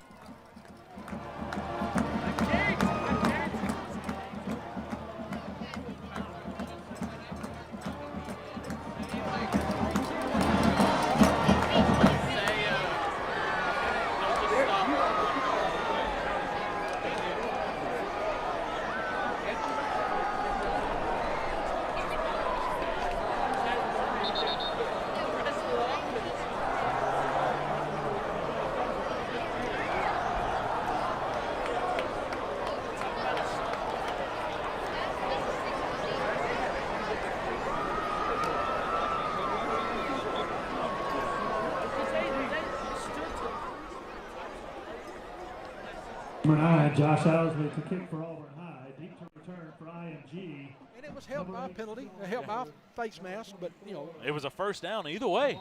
And Auburn overcame some adversity, that weirdness with the penalty. Yeah, that turned out to okay, but still, that was a little odd. We'll see Owsley put this one in the end zone, and they fight over it, and it will be taken at the goal line up the middle. Uh-oh, touchdown. Nope, not yet. Not yet. Owsley don't give it to him yet. Back at the 50, going back the other way. Got him. And yeah, you're right. Good job by the Auburn defense and the Auburn coverage unit to get down there to him. But I think this ball went to the end zone. They Coach, caught it. that ball's in the end zone. Yeah, they caught it in the end zone. They caught it, but one of them bumped the other one into the end zone. So I don't know how the rule is on that. If you knock your teammate in the end zone, he did. The ball looked like it penetrated the back of the goal line. That ball was in the end zone. Auburn High just got a sideline. Auburn High just got a penalty. Well, not a penalty, sideline warning. Yeah, Auburn got a sideline warning. It's not going to be because Auburn is fighting over what it amounts to, should be at the 20-yard line, and right now IMG is about to snap the ball from the Auburn 31. A 50-yard difference there. Yep.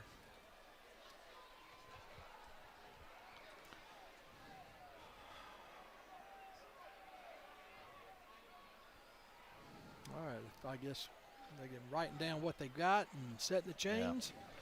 Got 4 minutes and 38 seconds to go in the first half. Auburn's up 17-13 over IMG. I ain't gonna lie, I'm kind of surprised. Auburn's come out and they've played really, really well. I thought Auburn would have a good show, yeah, especially early in the game. But this late in the half, I mean, I'm really pleased. Got to give you confidence. For anybody, you got to play the rest of the way. Absolutely.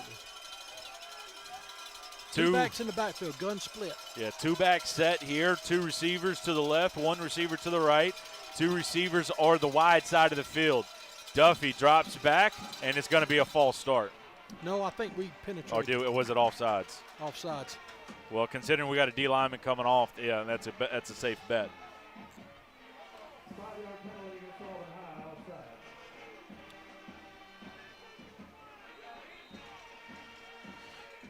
Second down and 5. Or first down and 5, rather. IMG looked like they want to take a shot there. Same formation, twin split.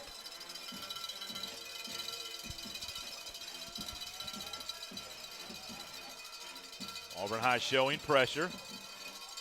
Here they come.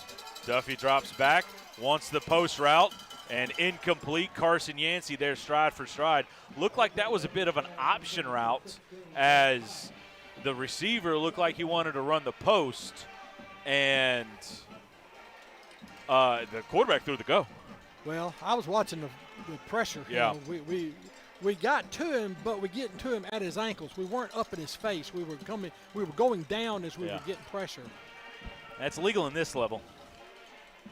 Wing back set for IMG. Two receivers to the left, one receiver to the right. Duffy has it. Little inside read. And Powell Gordon swallows him up. And there's going to be no gain on the play. Yeah, it was that trap. It was that trap where the back comes across, but the guy was supposed to block Powell didn't block him. Nope. The linebacker stepped up. It got the back confused. Well, the back didn't block anybody. Yeah. So Powell was able to hit him in the mouth. And I don't know if that was something that what a lot of teams do after they run that split flow action, they'll then RPO it with the guy in the flat. Yeah, they got that big bulldozer in there. Yeah. 3rd and 6 here for IMG. Two-back set once again. Look for him to do something to the inside receiver up top because he's got a lot of cushion there. 5 seconds to go on the play clock. 3, 2, triple option. Keeping it is Duffy. He's going to be short. 4th down and about 5. Oh, he only gained about 1.5 yards, 2 yards. We had a linebacker scraping over the top, hit him good. Power Gordon and the linebacker both made that play. So Power, he squeezed the ball. The carrier went up, faked up inside. He got off that look and helped get on the quarterback. They're going to go for it. 4th and about 4. Why not go for it right now? 3:13 left to go. Auburn leads by a score of 17-13. 3 receivers to the left, 1 receiver to the right, and now IMG will go empty. Looks like we got a little bit of confusion in the secondary here for some reason. 2, 1, IMG has it. They drop back, they want the slant. Backed away, incomplete, great play. And the Tigers get a stop with 2:50 left to go. What a great break on the ball by number 4. They tried to throw a stopper out. Basically, it was going to be enough for the first down. And then he just came up and hit it right through the guy's elbow, knocked the ball loose. Boom, right there. Nasir Pogue read it and drove on it, knocked it away. Tigers get a stop. Great job. What a way. I mean, we've got 2 minutes and 50 seconds to go. Now, let's take his thing, be patient, but let's see what we can do with it.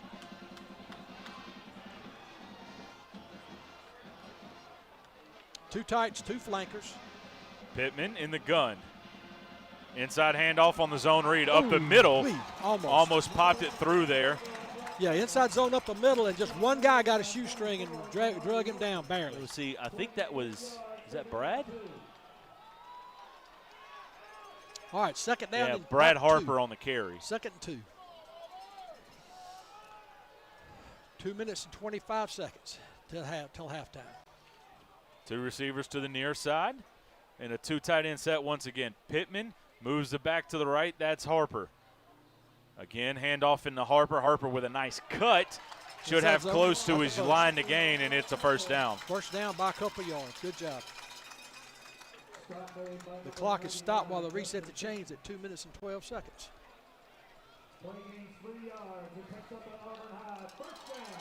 2:12 and counting. Auburn High School. It's a situation where you get the ball, you want to make sure that that clock's not running yet. It's about to start. There it goes. You want to make sure IMG doesn't get the ball back here. Yes. Two tights, two flankers again. Harper moves to the right. Handoff inside once again up the middle. Got good yardage, gain of 9. Safeties are sure tacklers here for IMG. Number 2, Keon Sabb. Clemson commit stepped up to make the play there. It's a great job of blocking right there. That left side of our line just wiped it out. I mean, took IMG's defensive front and just took him in the linebacker's lap, and that's why the linebacker wasn't there. He was entertaining a defensive lineman. Getting hit his lap. You had the wash down by the left side, and then you had the right side wrapping around on the GT action. A lot of bodies going in the right way that you want for Auburn High School there. The guy that had to make the play was a safety. Yeah. Second down and about 120 and counting. Auburn High School being very patient here on this drive. Ooh, he's almost offsides, isn't he? Davion Williams has his first, and going to be down into IMG territory with 1:08 left. Got a first down, so the clock stops. Now it's running again. Well, they just held it a while ago and reset the chains. Yeah, now they're letting it go in a hurry. I don't understand. Under a minute now left to go, 53 and counting. Tigers got to go. Tigers got to go. Pittman in the gun from the IMG 49. Inside to Williams. Williams run hard, has his first, should be close to his first down. It's going to be the first down. Tigers have one timeout left. Auburn trying to sub. And now they're going to say run it. They're going to say he was short. Tigers got to go. No, they're going to give it to him. 32.9 left to go, 30 seconds. Now left to go here in the first half. Pittman claps his hands and drops back. Looks over the middle. Now looking for the corner route. Picked. Underthrew it. Was looking for Cam Etheridge. And going to be a tackle there at the 45-yard line. There's going to be, I believe, there's a flag down here. I'm not sure who it's on. I don't know what Clyde was looking at, but it looked like he wanted the corner route. It was a corner route. But there was miscommunication on where the ball was thrown. Way underthrown. As there is a flag on the play, and that's going to be after the – it should be after it'll be holding on them, so it'll be during the play, so it'll bring it back. Well, if it's during the play, it's still Auburn ball. If it's after the change of possession, it's after IMG. The change of possession. Yeah, it's going to be IMG ball. So with 13.4 left to go here, IMG will take over deep in their own territory. Ball's going to be somewhere around the 20-yard line. Yep.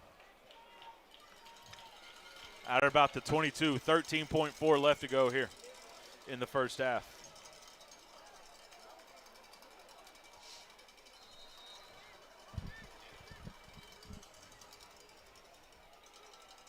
All right, IMG still in the huddle on the sideline. Yeah, no, I'm surprised that we don't have – well, the clock is going. Is IMG going to take a shot? You don't take that long to take a knee. they're going to call timeout. Well, IMG, look, they took so long. They're going to take a shot. They're taking a shot here, and I don't know with the amount of talent they got. I'm going to tell you, my experience is when you take a shot like this, if the other team picks it off and gets a decent return, if you got enough time, you can time out and get a field goal. That's what I mean. We saw it happen with Jeff Davis. Auburn came around, got a strip sack, and then a field goal right there. Let's pause 10 seconds for station identification. This is the Auburn High School Sports Network presented by the Orthopedic Clinic. WGZZ, Waverly, Auburn, Opelika, a broadcast service of Auburn Network Incorporated. Your Auburn High School football station. Wings 94.3.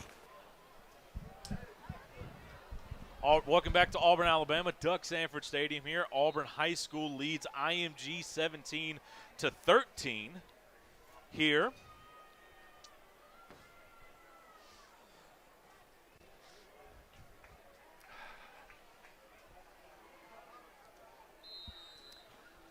All right, IMG's lined up. Yeah, they're going to take a shot here. 2-by-2 set, and there's a lot of space here as Auburn High is in prevent defense. And you give it to them. Let them have it in front. But these guys are so athletic. You got to tackle. You got to make tackles. Slant into the open field. There's your tackle with 41, or at the 41 or the 42-yard line. 6.6 left to go. No timeouts for IMG. Just don't give up. Put some good 4 pressure seconds, on. 3 seconds, 2 seconds, 1 second. And they somehow got it off. And Duffy wants a little out route, and they're going to step out of bounds. And Auburn High School is going to go to the locker room with the lead over the number 2 team in the country. Your score at half, 17-13, Auburn High School leads. As it's been one heck of a game. Auburn High School's made some plays. IMG has made some plays as well. Auburn High's got a lot of breaks that you got to have. Yep. I mean, you got to have. If you're going to play somebody like this, you got to have some breaks. So the opening play, the fumble, and we got it in great field position, stuck it in, had the great kickoff return or punt return after the ball got low. It was a bad punt by them, and rolled on the ground. We scoop it up and take it back for a big play and get great field position, score off of that. Just some good things have happened to Auburn. That's got to happen when you play a team like this. You got to have good things. Had a couple of penalties by IMG. The other thing is there's Auburn's running the ball here. And having tonight. some success running the ball, which is, I felt like that's been something I've been looking forward to seeing. Well, the biggest carryover to me from this game, win, lose, or draw, is Auburn High School is running the ball against this front. If they want to do it again if they want to win a state championship, they got to do it again against Central. They got to do it against Thompson or Hoover. Well, you can do it against them cats. You can do it against those cats. You might as well face it. You're making a statement here. Nobody in the playoffs going to take you lightly well, at this point. I think after last year, nobody was taking you. You just put a big target on yourself just by this first half performance. Well, I'd rather have a target than Listen, it's a lot more fun than being the target than it is shooting at the target. That's true. That sounds crazy, but when the game of high school football, you want to be the guy everybody wants to be. We come back. We're going to have the halftime report. Auburn High School leads IMG 17-13. You're listening to the Auburn High School Sports Network presented by the Orthopedic Clinic.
Good evening, ladies and gentlemen. On behalf of Dr. Kristen Herring, Superintendent of Auburn City Schools, and Dr. Shannon Pignato, Principal of Auburn High School, we welcome you again to Samford Stadium, home of your Auburn High School Tigers.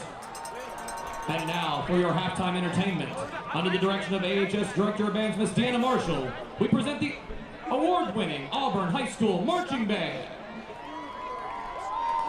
This year, the band has already received numerous accolades and awards as a part of their annual competitive season, including straight superior ratings in all categories, best-in-class majorettes, best-in-class percussion, most outstanding soloists, and two-time best-in-class drum majors. We continue our competitive season tomorrow at the Super Bowl of Sound competition in Carrollton, Georgia. Tonight, we invite you into the shadows as we once again accept our mission to decipher the secret code and do the impossible. The Auburn High School Marching Band is proud to present our 2021 production, Code Name. The band is under the field direction of drum majors Cole Brady, Sydney Hamilton, Hannah Herring, and Joshua Thomas. Drum majors, is the band ready?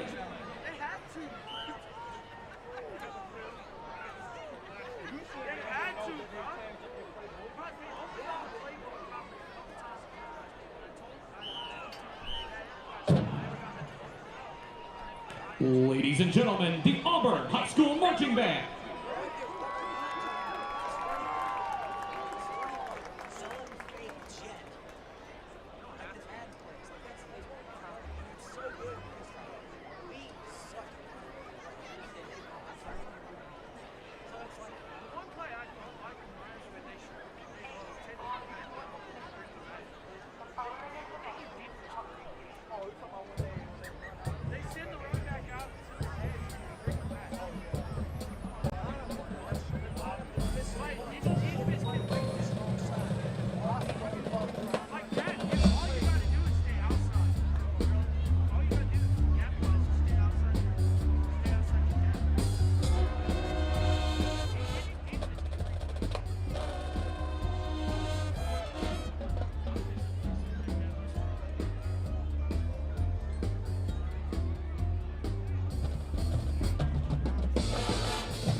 Ladies and gentlemen, the Auburn High School Marching Band. Please be sure to visit the Auburn Band Parents Association concession stand this evening. All proceeds from the concession stand go to support the band programs of Auburn City Schools at Auburn High School, Auburn Junior High School, and the East Samford School. Hot Chick-fil-A sandwiches are waiting for you there.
At the time, I just wasn't thinking.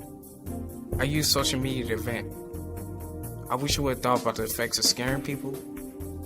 I didn't mean for that to happen. People took it as a terrorist threat. The university got shut down. I got arrested by the FBI. And now, I don't know what my future looks like. I search my name on the web almost every day and look at the stuff. It's not going away. Think before you post.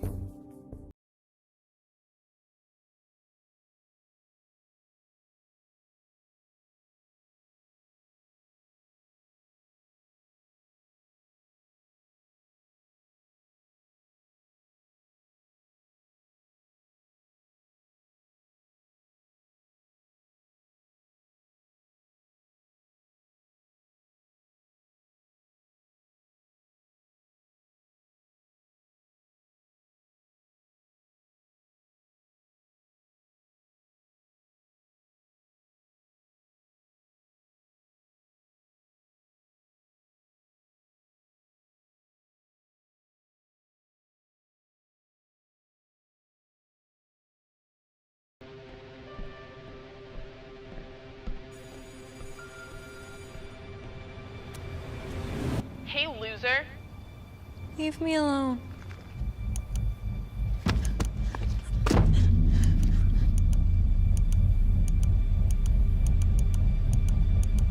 When a child shares hurtful comments online, that's bullying. Visit erasebullying.ca to learn how to help your child stand up to cyberbullying.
The Alabama Department of Public Health continues to offer the COVID-19 vaccine to anyone who is eligible.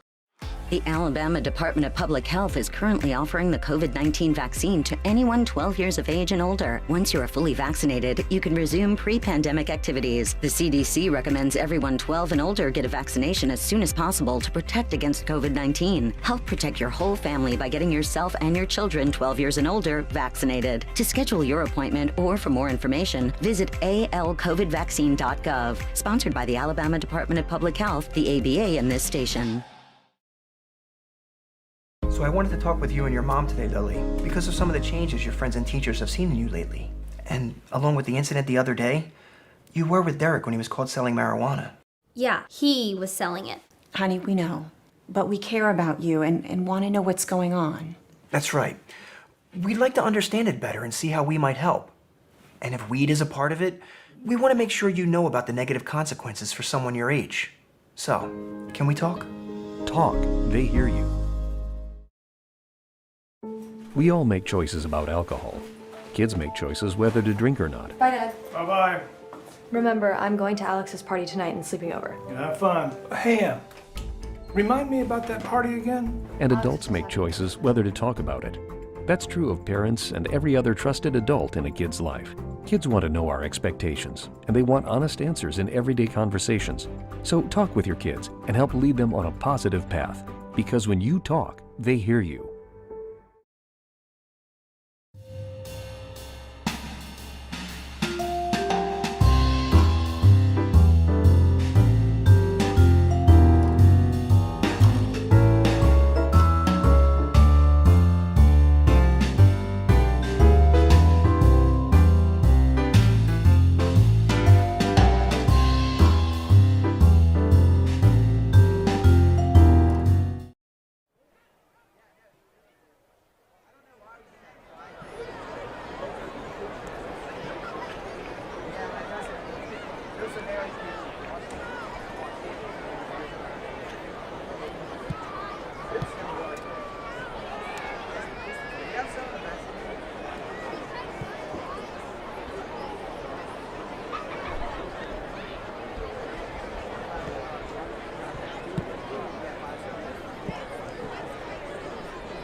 start the second half. So, you get a chance. I mean, get a chance to take that momentum and bring it into the third quarter. The one thing you don't want to have happen is something, silly. Silly, yeah. Turnover or something like that. But IMG typically, when they kick off, their guy puts it in the back of the end zone. So, our guy does too, and he kicked 2 out of bounds. So who knows? You never know what's going to happen. And then hit one just short of the goal line, maybe. And then it was a big return for IMG. But we stopped him. We stopped him. So. And also give credit to Owsley to force. Yeah, he made the guy cut back inside. And then everybody else did their job and got back. All right, well, we're about to kick off here.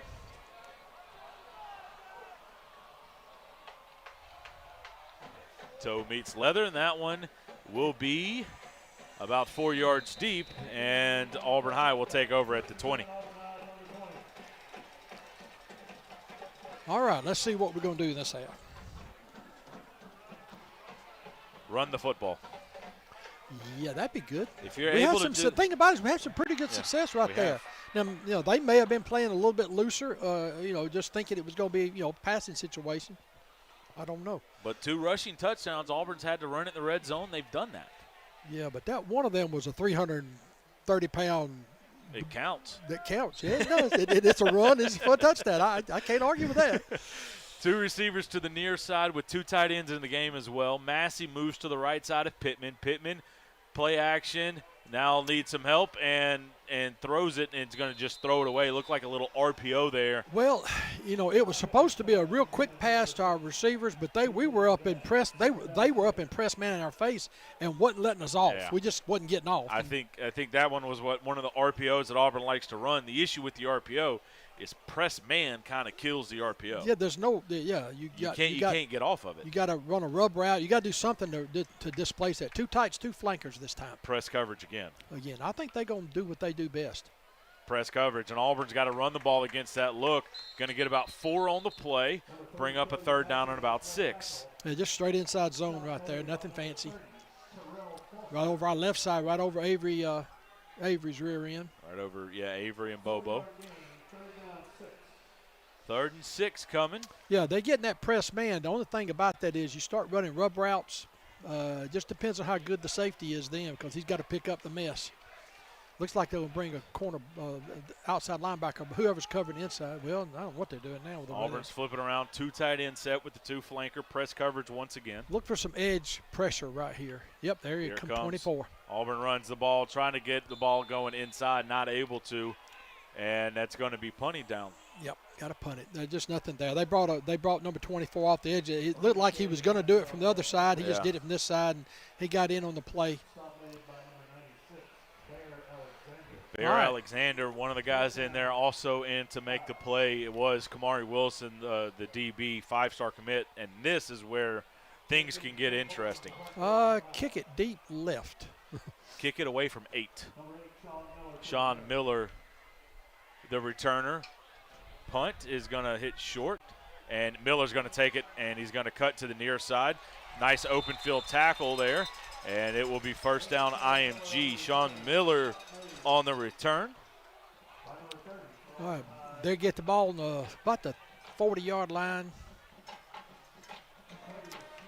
So here's what if I had to guess what IMG decided to do. Defensive adjustments. We're going to play press, and we're going to stack the box. Offensive adjustments. Probably going to be to run the ball. Well, and they can press. They're good enough to do that, and when they stack the box against press man, you got to come back with rub routes and things where the defenders start running at each other, because I don't think they're good enough to switch and stuff like that.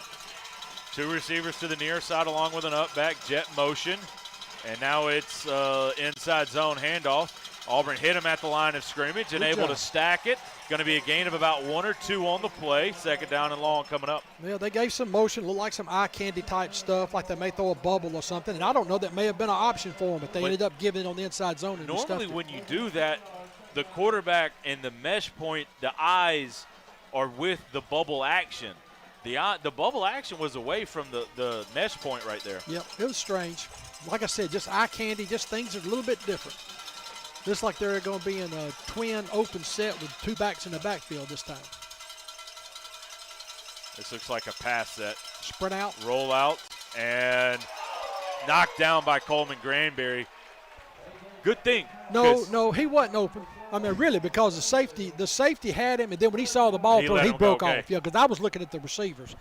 Yeah, what Scott was saying, he saw an inside receiver ran a flag route or a corner route, and they threw it to the short guy. But when he threw the ball, the safety was on top of it. And then when he threw it, he broke. And, they didn't have anything on that corner. Same formation. Twins up top, split in at the bottom, a gun split. Heck, they might run the same play, see if they can get that matchup again. The running backs are up. Looks like we're bringing edge pressure or some kind of pressure here. Auburn drops off. Powell coming around the edge. Want the post route, way overthrown.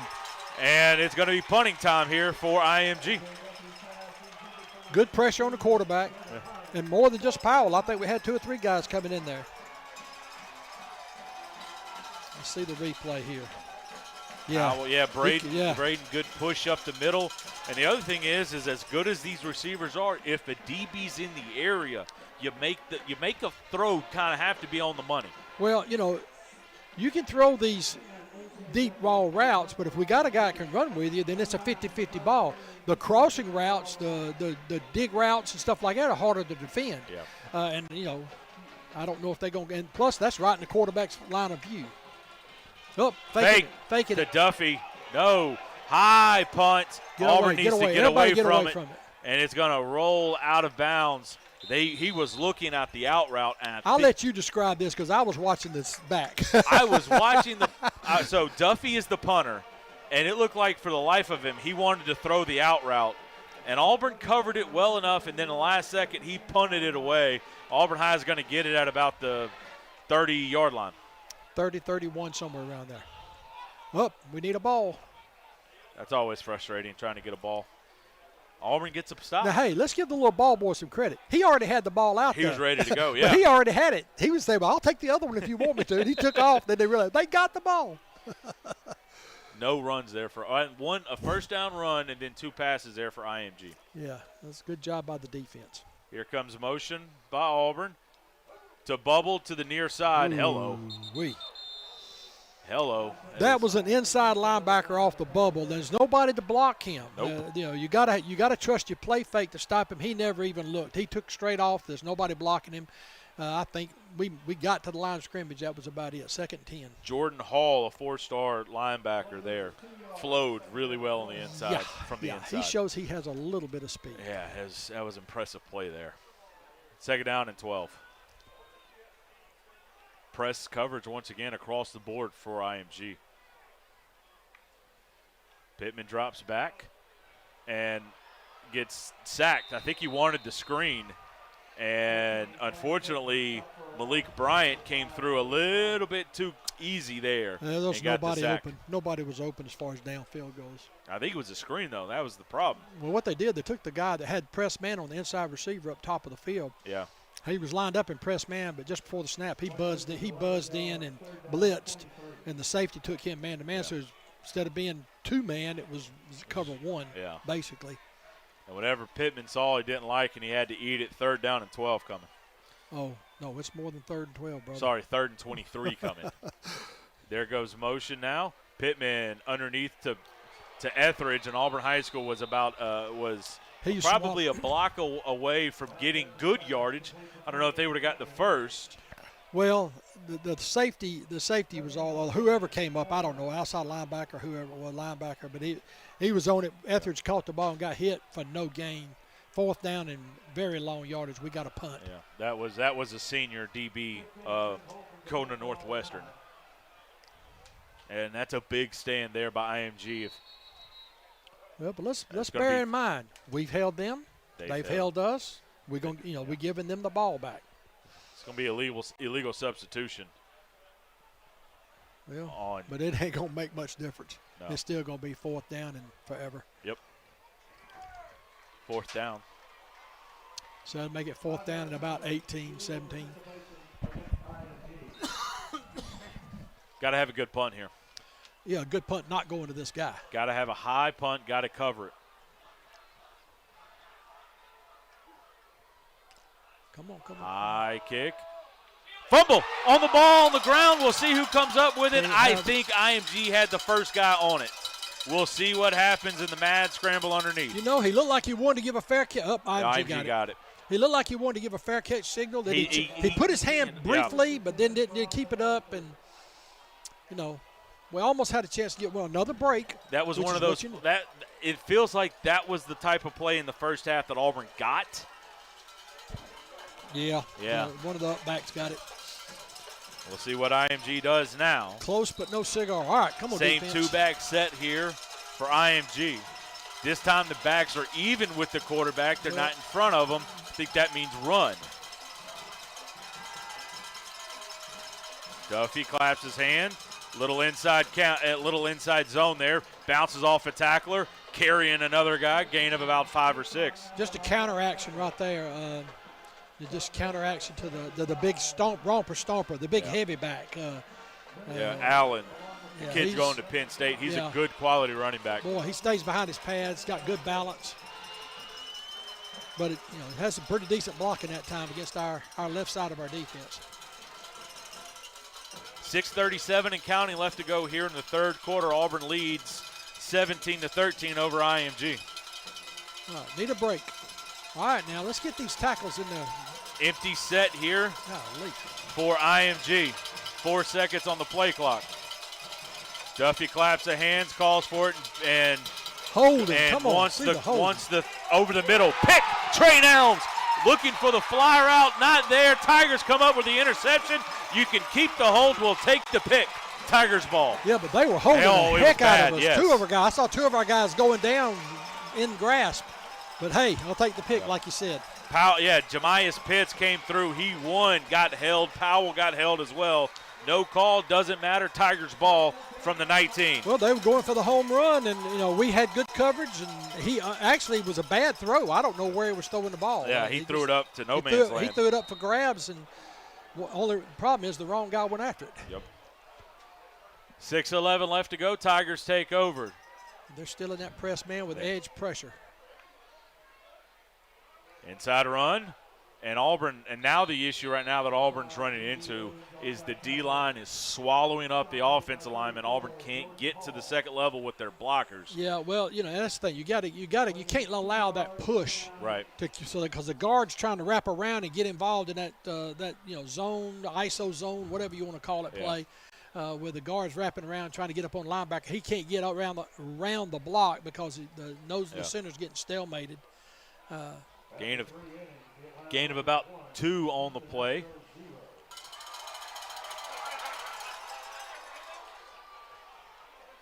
All right, they're not impressed, man. I think they don't like this formation. They don't like the tight look.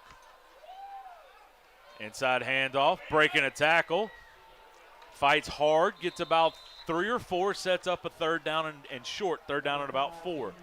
There's a little inside zone here for. Look how they're just coming flying in there. I mean, it's maybe time for another screen. Of course, it's 3rd and 4, but hey, I don't know. They've been closing so fast on those screens lately. His team is fast, and that was the issue there on the edge pressure. Marcellus Josephson had the block, but the guy was in press coverage and then just shot inside to try to make the play on the inside zone. All right, motion. They're not in man this time. If they are, well, if they are, the safety rocked over. Run the out route right here to Bakari. Inside zone. Nothing. Got to go forward. Can't bounce out against this group. Well, he was trying to be patient, but we got kind of stalemated right there on our left side. But, we had some initial movement, but didn't maintain that contact, and nose guard slipped off. Auburn's going to have to punt. Yeah, this is just the group that you cannot bounce it against. It's just nothing good is going to happen unless you're trying to run it outside. Yeah, and I've been surprised IMG hadn't tried to go outside more. Right. But, we've shown a propensity to be good against outside runs this year. Right. But they've had a little success early and hadn't come back to it. Tigers will punt. Miller will take it. Looks to return it. Makes one guy miss. Block in the back. There's the call. Nice tackle made. And it'll be 10 yards back from that spot, and an Auburn player is down. And it's Clark Cleveland who gets up. And there's going to be a clip on the play, so move it back even more. So that's going to put the ball So I do know this: if I'm the Auburn coaching staff, and I see that IMG is looking to jump over the personal protectors, if you go up and hit them, it's actually a penalty on IMG. Yeah, it's a penalty on them for leaving the ground like that. Hey, go take the 15. All right, ball's on the 32. We got 3 minutes and 49 seconds to go in the third quarter. Auburn's up 17-13 over IMG. Defensive battle here in the third quarter. IMG with a little bit of motion, and it's an inside zone. Allen running hard. He's been their best player.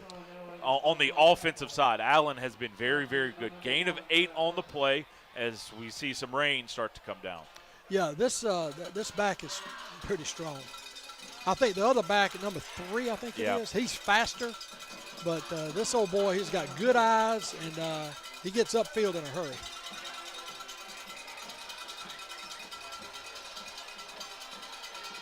Inside zone once again, running hard. First down yardage across the 50-yard line. First down.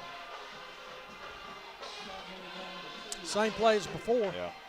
Just ran it again. I think after another turnover by the quarterback, this might be all right, run the darn ball. Well, the thing is, they got plenty of time.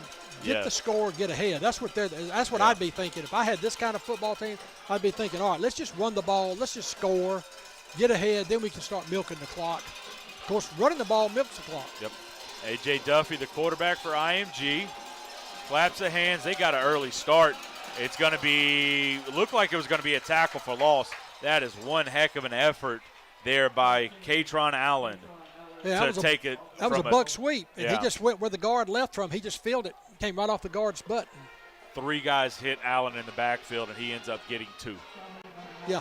He's good. He's strong. All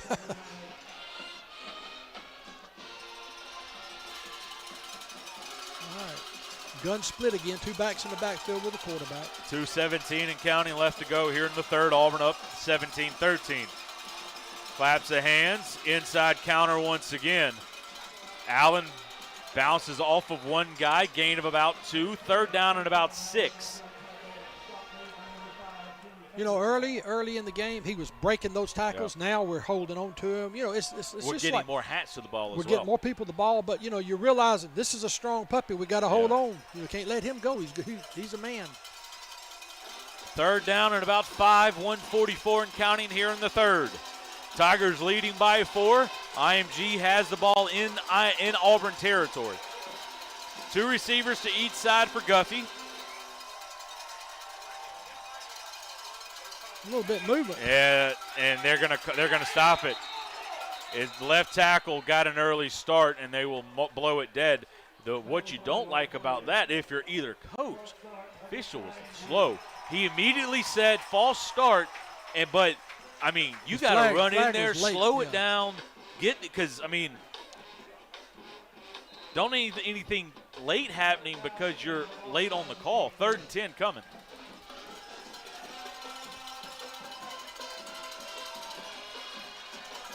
$75 penalty yards for IMG. 2 receivers to the top, solo receiver to the near side. And what they've got is a tight slot off the tackle with one receiver, and the other ones are twins on the other side. Up back to the near side. Guffey drops back, looks to run. Tigers sack him. Punting time for IMG. Yeah, number 26 did a good job of getting pressure, and Powell Gordon came off the edge, forced the quarterback to step up and then step left, and the linebacker got him along with Powell. They both double teamed. They got a half a sack each. Powell pushed up. Clark Cleveland comes up for the sack along with Powell. Big set of downs right there. Big set of downs. No scores in the third quarter so far, and it's 17-13 Auburn. Snap it over the punter's head. 30 seconds left to go here in the third quarter. Bakari Daly back deep for Auburn High School. He's got one good return. Something was not to the liking of Auburn High School, and Auburn High has to call timeout. 20.8 seconds left to go. We'll be back in 30 seconds. Auburn leads 17-13. You're listening to the Auburn High School Sports Network presented by the Orthopedic Clinic. Hello, this is Coley Trent.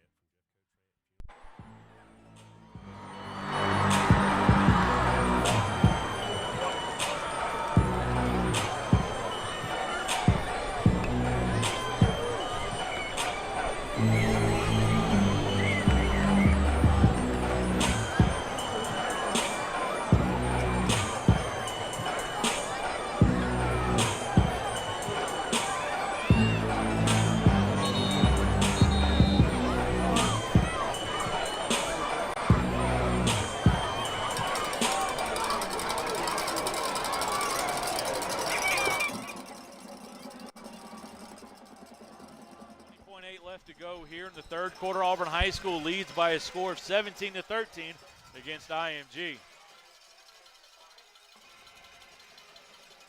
And everybody on IMG just pointed to somebody different. I think they were trying to get Auburn to jump off sides.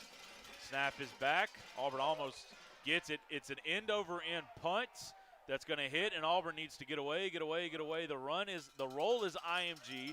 It'll be touchdown at about the 15-yard line with 7.9 left to go here. We'll hold it here for this last play of the third quarter. And you know, I can see it now. There's just a little light mist coming down. It's not raining. You just have to say it's a mist. I mean, you'd barely put up an umbrella. There's a few umbrellas out, but it's just a mist. You can barely see it, but it's coming down. Yep. And if you want to throw the ball, that's a disadvantage. You're right. Wet field, sloppy field is an offensive advantage, especially if they throw, but once it starts raining, it's a little bit harder. Brad Harper into the game at running back. Pittman, your quarterback. And runs it right up the middle. Brad puts his foot in the ground. Love it. 5 yards. 5-6 yards, and that's going to do it. Who'd have thought we would be here at the start of the game? Auburn High School goes to the fourth quarter with a lead of 17-13. We'll be right back in 1 minute. You're listening to the Auburn High School Sports Network presented by the Orthopedic Clinic. Whether you're a senior golfer or pro athlete, high school football player or Little League superstar, injuries are sometimes just part of the game. When it happens, it's nice to know the Orthopedic Clinic is here to get you back in action. The team of physicians at the Orthopedic Clinic offer the latest in treatment, procedure options, and complete rehabilitation for knees, hips, ankles, spine, and more. Don't let aches and sprains or more serious orthopedic issues keep you on the sideline. Visit theorthoclinic.com and schedule an appointment today.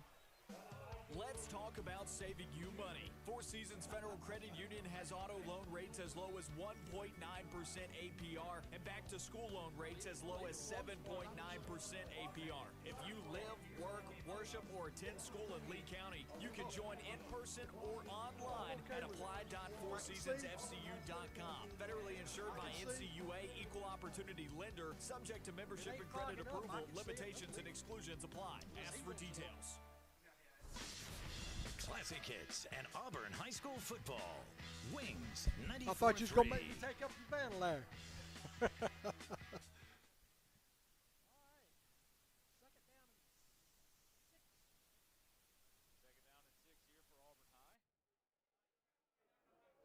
Little inside handoff. Nothing there. It's going to bring up third down and about 3 or 4. Just inside zone, 2 tight ends, and then 2 wideouts to the same side toward Auburn sideline, but they just stuffed it. Rain starts to come down a little bit harder right now. Third down. 3rd and 4. Yep. 11:38 and counting left to go here. Auburn High School is like this 2 tight end set. 2 tight ends with 2 flankers. Yeah. Different words for that, different names. I used to call it ace. Right. I don't know what other people call it nowadays. Now they've switched out, got into a bunch to the Auburn sideline with a tight, unbalanced. It's the unbalanced look. Inside handoff to Harper. Harper puts his foot in the ground, gets his first. Got it. Got the first down. Great job. Great run up inside. Because I was kind of anticipating to try to, do something off tackle. They run right up the gut, back to the nub side, just zone back to the nub side. Yeah. Good call. Nice run there by Brad Harper. 1st and 10. 11 minutes even left to go here in the fourth quarter. As if you're watching on YouTube, it looks pretty bad live. It's again just that heavy, steady mist. Auburn pulls 2. Nice patience there by the running back. He's going to run his way past the 30 to about the 33. Brad Harper, the starting middle linebacker, with a nice run, brings up 2nd down and short. Yeah, and he showed a lot of patience, too. Yeah. You could see him kind of wait, and just then scoot off the block and get the extra yardage. That's a big play right there, 1st down. 25 seconds left to go here on the play clock. 10-20 and counting. Auburn High School trying to get the formation right. Take your time. We got all the time in the world. Well, you got 10 seconds on the plate. 10 seconds left on the clock. We got eat up every second. Harper moves to the right. They snapped that with about 2 seconds. Inside handoff. Harper lowers his head and tries to get what he can. Going to get about a yard. Brings up a 3rd down and about 1 or 2. Number 1, Brad Harper, off right tackle. Yeah, we didn't get much out of that one. Stop made by number 12, Dalen. 9:44 left to go here. 3rd down and short. And this seems to be the formation we've had the most success with right here. 2 tight ends, 2 flankers. Auburn High goes hard count, not there. Bear look, or at just a 3-4 with the outside backers walked up. No, I think IMG. it is actually a bear. They both covered on both guards, so they're in bear. Good play call. Oh! Ball's loose. IMG has it. There's a fumble on the play. I'm going to tell you, we had a play. Yeah. That's the best thing you can run against the Bear defense is a counter trap. And we had it, and it just literally popped out of his hand. Nobody hit him. Slipped out of Brad's hands. Who They caught it in the air, and we tackled him. It just, great field position for IMG now on the 26. IMG takes over at the 26. Brad is a starting middle linebacker, and just when he went to go make the move, ball came loose right into the IMG player's hand. First massive, really big hurt mistake there that Auburn High's made here. Yeah. You had the pick in the first half. This one is different. Tiger crowd comes to life, trying to get this defense, trying to spark this defense. As I got to imagine, IMG's got to run the ball here. Guffey in the gun, claps of hands, inside zone. And Auburn High does a good job of stuffing up the lanes. Gain of about 1 on the play, 2nd down and 9. All right. 9 minutes to go in the 4th in the game. 9 minutes left to go in regulation. Ball's on the 25. Tigers up by 4. Threatening is IMG. 2 receivers to each side. Allen, the running back, he's going to motion out. And it's a little screen look, but thrown behind him. It's going to be incomplete. Incomplete. The ball was ruled to be thrown forward. 3rd down and 8 coming. Coach, the yards per carry for IMG is very, very high, but it seems like if you win first down, they go off script in a hurry. They get off script, and plus they're not used to this. They're behind in the 4th quarter. Have been that way all year, and so they're off script totally. This is out of character for them, and it's raining. Misty but raining. Big 3rd down here. 3-by-1 set, 3 receivers to the left side, the wide side of the field for IMG. Auburn showing pressure. Guffey has it, drops back, looks over the middle of the field. Where's the flag? There it is. Good call. Good call. We hit him a little early. I mean, it was bad. Pogue had the play read.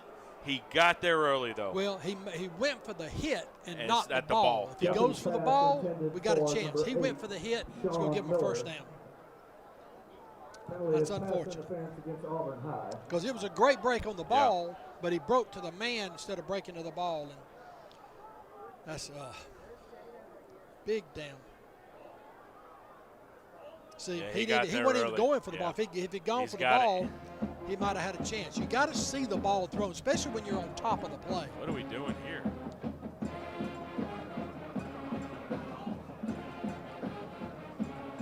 It's 3rd and 9 from the 25-yard line. Pass interference against Auburn. It's a 1st down. The issue there, if Pogue sees the ball, he's going to go up and be able to knock it down. Hey, he had a funny angle, so he probably couldn't have picked it, but he could have knocked it down. If he'd have made a play for the ball, then that's a questionable call. If you go up to try to catch it, then maybe you get the call. But he just ran smack into him. He went for the hit. Two back set here for IMG. Little counter trap right up the middle. Auburn does a good job of getting initial pressure, and then Allen continues to run his legs and gets help from his friends, and it's going to be a gain of 8 on the play, and Auburn High is bringing in any and everybody they can. Avery Ferris comes into the game. E.J. Harris coming into the game. Auburn going big. Hey, you know what? There ain't nothing fancy about that. Just straight at you and just keep your feet moving. Everybody stay up. Don't go down and keep your feet moving. Auburn High is trying to get as big as they can right here. Stretch to the outside. And Allen lowers his head, gets the 1st down, 1st and goal from the 2. Just a buck sweep. I mean, there's nothing fancy. It's just a plain old buck sweep. But we hit him right at the line of scrimmage, but he just run. It was just a one-on-one tackle, and you're not going, It's going to be hard to tackle him at contact when you hit him at the shoulder pads. You're going to have to hit him low. You got to get it, but you hit him low. Yeah. Might not get him. Offset I formation here for IMG. And it's just a counter right up the middle. First down, touchdown, IMG. As IMG cashes in the turnover. Yep. Oh, gosh. Gave him a short field. Yep. First time Auburn's done that, really. This year. Yeah, I mean, it's something Auburn really hasn't done. Number 10, Jaden Fielding to attempt the extra point kick. All right, boys, let's don't let this take the heart. We had some things going offensively. Let's don't let that take our heart out. Let's just keep going. I mean, we're not even down the field. We blocked this kick. Right now, it's a 2-point game. Tigers do it again. Block it again. Right over the he jumps over. I don't know if that's legal. He doesn't jump over a body. He jumps over the gap. He jumps over the gap. The guard should take that down, and he doesn't do it. He jumps over a gap, not a man. You can do that. So he literally put both hands on the center and the guard and just kind of like you'd Yeah. What do you call it when you hop over and use your hands? Leapfrog. So now we're field goal from winning the ball game. Yeah, you're down by 2. You block 2 extra points.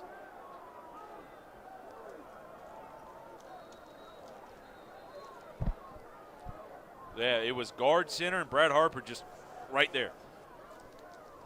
What do you call it when they put the hands on his back and jump over? Leapfrog. Leapfrog. He leapfrog, but he used 2 different people to leapfrog.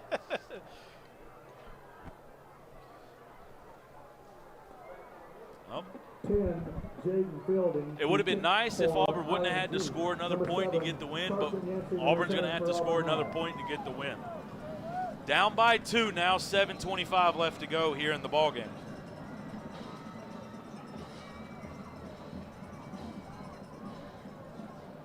IMG will approach and kick it away. It's going to be a touchback, and Auburn will take over at the 20-yard line.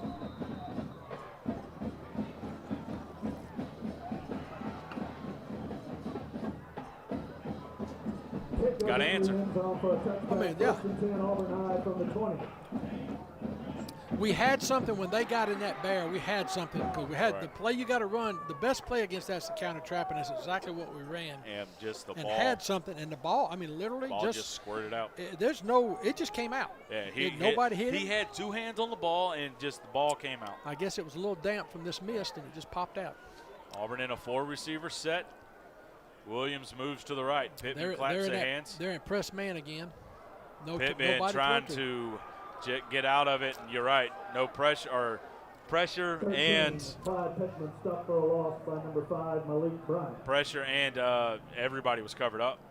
Well, they're in press man. They wasn't. All right, let's just face it. We're not quick enough to get off the press man. So you got to find something where, like I said, maybe the receivers should start crossing. Auburn tried to cross there and couldn't get it. They were crossing as they were going downfield. You got to do it immediately. That's the only way you got a chance. Auburn tries a little pin and pull action here. Too much penetration over the 3 technique. Yep. And it's going to be a gain of about 2 or 3, 3rd down coming up. Yeah, the left defensive tackle over the 3 technique. He got too much. He got some push there. Avery Ferris is having to come out with a shoulder.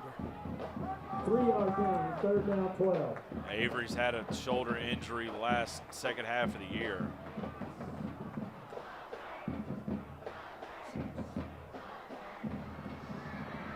Charles Reese will have to check in. On a big 3rd down. 3rd and 12. 2-by-2 set here for Auburn. Here comes motion. Drops back as Pittman. There he is right there. Wanting the wheel route, and just a little bit overthrew him was Pittman looking for Davion DV, and I'll tell you this. He wouldn't have gotten. It would have been a catch. The safeties on IMG, not only do they close, they go low. Yeah. That's we saw Auburn High do that a lot the last couple of years. But, one way to avoid hitting somebody high and getting any targeting penalties, take out their legs. Yeah, but you got to get there at the exact time. If you don't, you can't do that because you'll miss the tackle. But if you get there at perfect time when he's trying to catch a ball, he's basically a defenseless player. But instead of hitting him in the in the helmet, you're hitting him in the legs. Fair catch taken, and IMG will have it at the 47-yard line. 5:50 left to go. Auburn's got to get a stop here. Let's pause 10 seconds for station identification. You're listening to the Auburn High School Sports Network presented by the Orthopedic Clinic.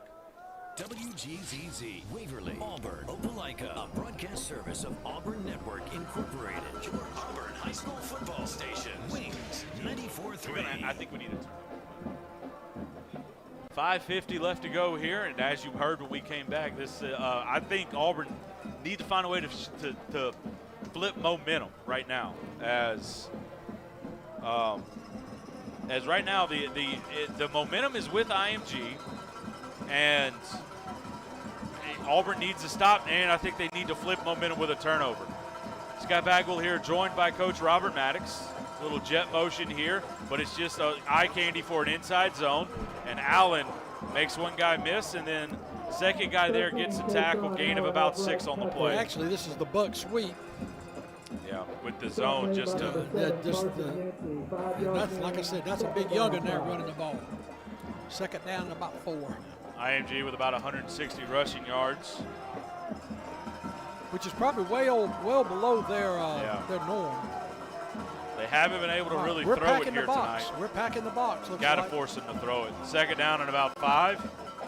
Split flow action. Allen lowers his head and gonna leave himself short. Big collision right there between him and Brad Harper. Third down and 1. That's a good hit by Brad. He's probably playing inspired right now after what happened. Yeah. Third down and less than a yard. 4:48 and counting left to go here in the fourth quarter. Auburn down by 2. I would bet money they're going to run the ball. Yeah. And probably 13 is going to get it running straight at us. Auburn High, zero high look, trying to crash the box. Buck sweep. Allen makes through 2 guys miss, and then finally into the secondary. Trey Nelms makes the tackle to the 32, gain of 12, first down. You know, I want to say something. I've seen it on both sides. I've seen IMG do it. I've seen Auburn High kids do it, just helping each other up. It's been clean. It's been a clean game. I've seen a little bit of yakking and a little bit of hot dog action, but not much. Right. This is a game with no playoff standings or anything like that on the line, where you go out there and you compete. Auburn High showing blitz. And now Auburn High will change up what blitz they have called. Right Inside up the middle. handoff. Auburn High does a good job of getting some penetration there. Right up the middle. Little to nothing on the play. Second down and long. Mark Tolan came through. Powell Gordon also able to get in there. 3:35 and counting left to go here in the fourth. Tigers need a stop. Second and 10. Boy, strip, scoop, score would be great. Yeah, because it's 3 minutes and 25 seconds to go in the game. 17 to Auburn's at 17. IMG not 19. Claps a hand. And again, that counter tray up the middle. Allen breaks 2 tackles, bouncing it outside. First down yardage, and now carrying Auburn defenders to about the 15.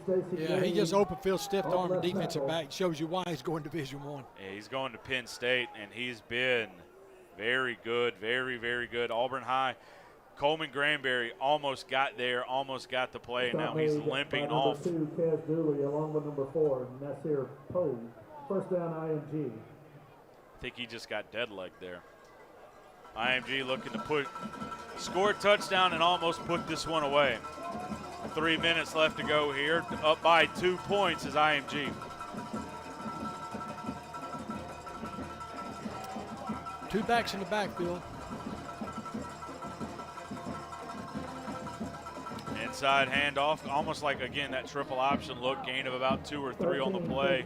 And they have run that, and like you said, they have run that and come out with an option off of it. I almost wish they'd do that instead of running that instead of handing the ball off to 13. Big 13 up the gut now. He's a load.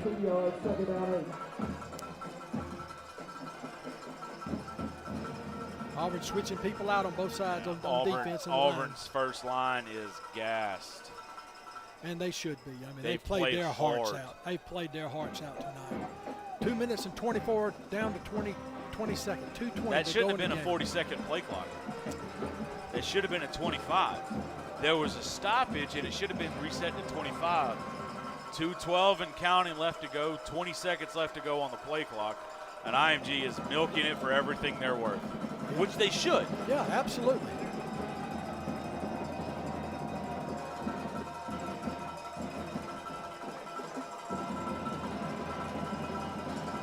Seven seconds left to go. Guffey claps. Auburn tries to get a jump on it. Allen puts his foot in the ground. Oh, they switched it up to Gage now. Yeah, that's the fast one. That's the first time he's been in that I've noticed. He's been in there to block. He has not been in there to carry the ball. Yeah, this guy has a lot. Number 3, he's got a lot of balance. He's a guy that just can make a cut on a dime and accelerate out of it. Almost a dead stop, be full speed 2 steps. 3rd and 1. 3rd down 1 from the 5. 1:26 and counting.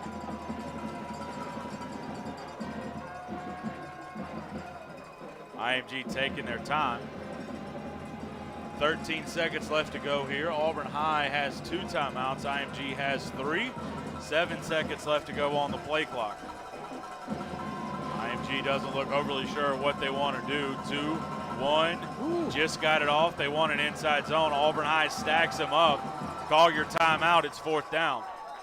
Auburn calls their timeout. 56.4 left to go here.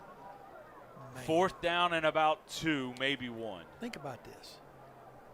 Dog, you don't even want to go there. But we don't fumble the ball.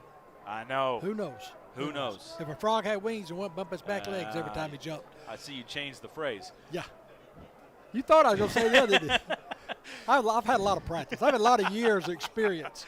Auburn High School calls a timeout. They have 1 more. We'll be back in 30 seconds. Tigers down by 2. It's a 4th down coming up. You're listening to the Auburn High School Sports Network presented by the Orthopedic Clinic. No representation is made.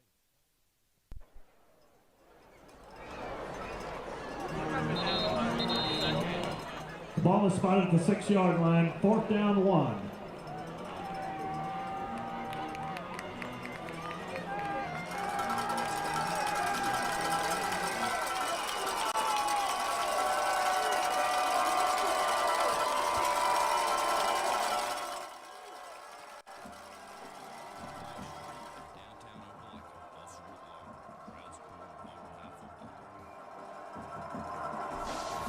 Classic hits and Auburn High School football.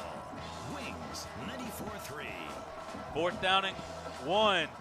Inside handoff. IMG's going to get the 1st down, going to get the touchdown. 13, and that seals it up. Will do it. Well, if you're able to block the PAT, it's still a 1-score game. It's only an 8-point game right now. Allen plunges it in from about 4 yards out. Well, it's a no-brainer. You got to go for it on 4th absolutely. down. You don't kick a field goal. Field goal don't mean nothing anyway. Right. It's still a field goal would not help you except get you out of field goal range. But they've had 2 blocked right up the gut. I'm sure they've made the corrections. You would think they have, but I remember a Bama punt about 50 years ago. They didn't make no corrections, and Auburn ended up winning the game by a freak margin. Yeah, no, and IMG not trusting their field goal is going to go for 2. I don't blame them. I don't blame them. Plus, that'll put the game out of reach. Yeah. Auburn High brings pressure. Gage bounces outside and gets in, and that will push it to a 10-point game, 27-17, and that's going to make things awfully hard for Auburn. If you would have told me it was going to be this kind of game, that Auburn would lead almost the entire game until about the last 4 or 5 minutes of the game, I'd said, hey, but still lose, that would be a plus, all things considered. Auburn played their guts out. Auburn played their guts out, played their hearts out. I'm so proud of these guys. I'm proud of these coaches. They had a good plan, did a good job. Shoot, they got nothing to hang their heads about. The only other, and if this game ends at 10 points, the only team, it was a 24-14 game a couple of weeks ago for IMG against a prep school out of Connecticut that has 19-year-olds. It's a post-grad school. This is a high school team here in Auburn, Alabama that took IMG Academy and went nose-to-nose with them. And, these kids are going to always live. We almost had them. We had a shot. almost had them. Now what you do is. But you can build on this. You can take this Yes. and build. This is a great springboard into the playoffs. Here you go. You had an opportunity. You've proven what you can do. Now you just got to go do it in the playoffs.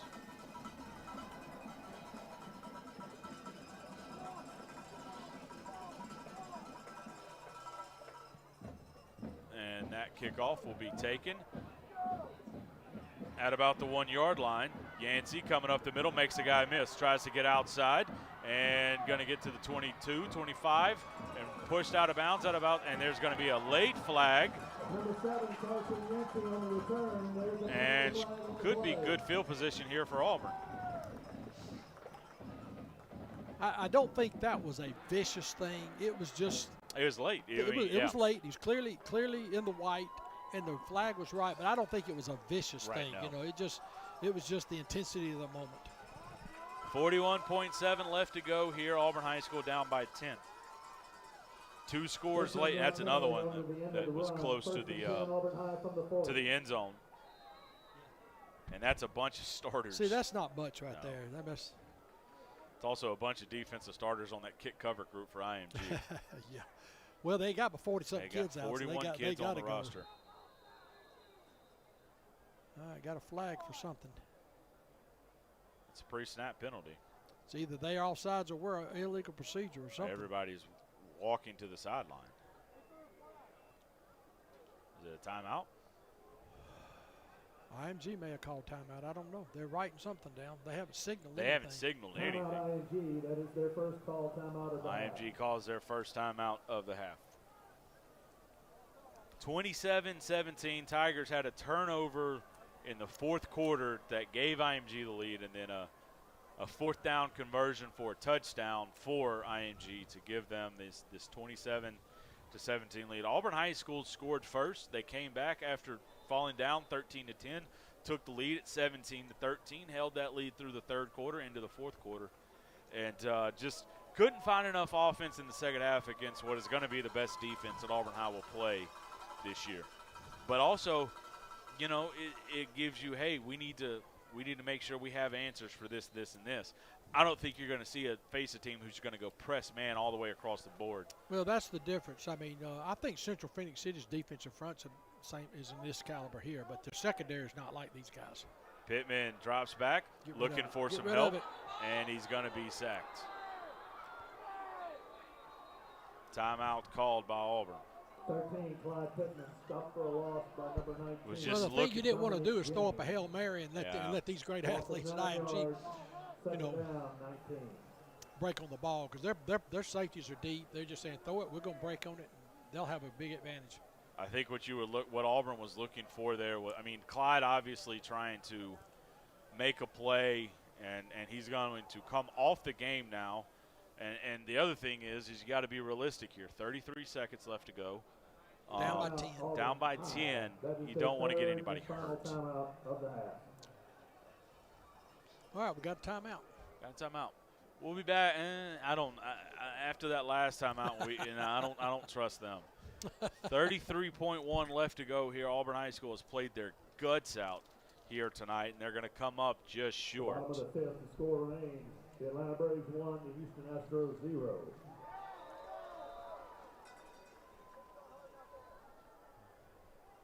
Let's look at some scores brought to you by Franklin Tire and Auto. Friendly service from Franklin on East University Drive across from CC's Pizza in Auburn. 23-14 Prattville over Bob Jones in the second half. 14-13 Dothan over McGill-Tulane. Theodore still up big on Mary Montgomery. And in the fourth, the Braves still lead the Astros 1-0.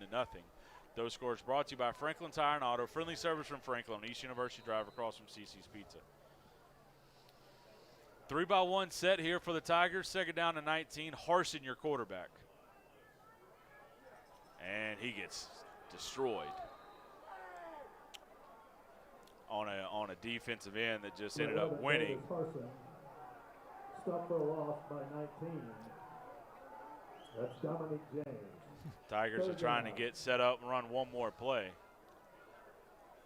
They could have maybe got two if we'd hustled up a little bit. This is going to be at 3 Yeah, seconds. it's going to be the last play of the game. 2 seconds. Arson has it, drops back, looking for the out route, has his player, and as Arson's going to throw a complete pass to Marcellus Josephson, and that'll do it here tonight. Auburn High School plays their tail off, and they're going to come up short 27-17. Auburn High School gives IMG everything they wanted and then more, and have nothing to hang their hat about. The only thing you hope is that number 70 down there, Big Avery Ferris, isn't hurt long term. Yeah, well, like you said, it's been a nagging thing all year, so, rub him a little Tiger Balm and see the trainer every day. And tell him, hey, it's the playoffs. Get a little treatment. Suck it up. Auburn High School plays their guts out here, and they come up just a bit short. 27-17, the final score here. Auburn High School falls to IMG. They give the number 2 team in the country everything they wanted and more. We come back, we'll have the post-game show. You're listening to the Auburn High School Sports Network, presented by the Orthopedic Clinic. Football's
Yeah.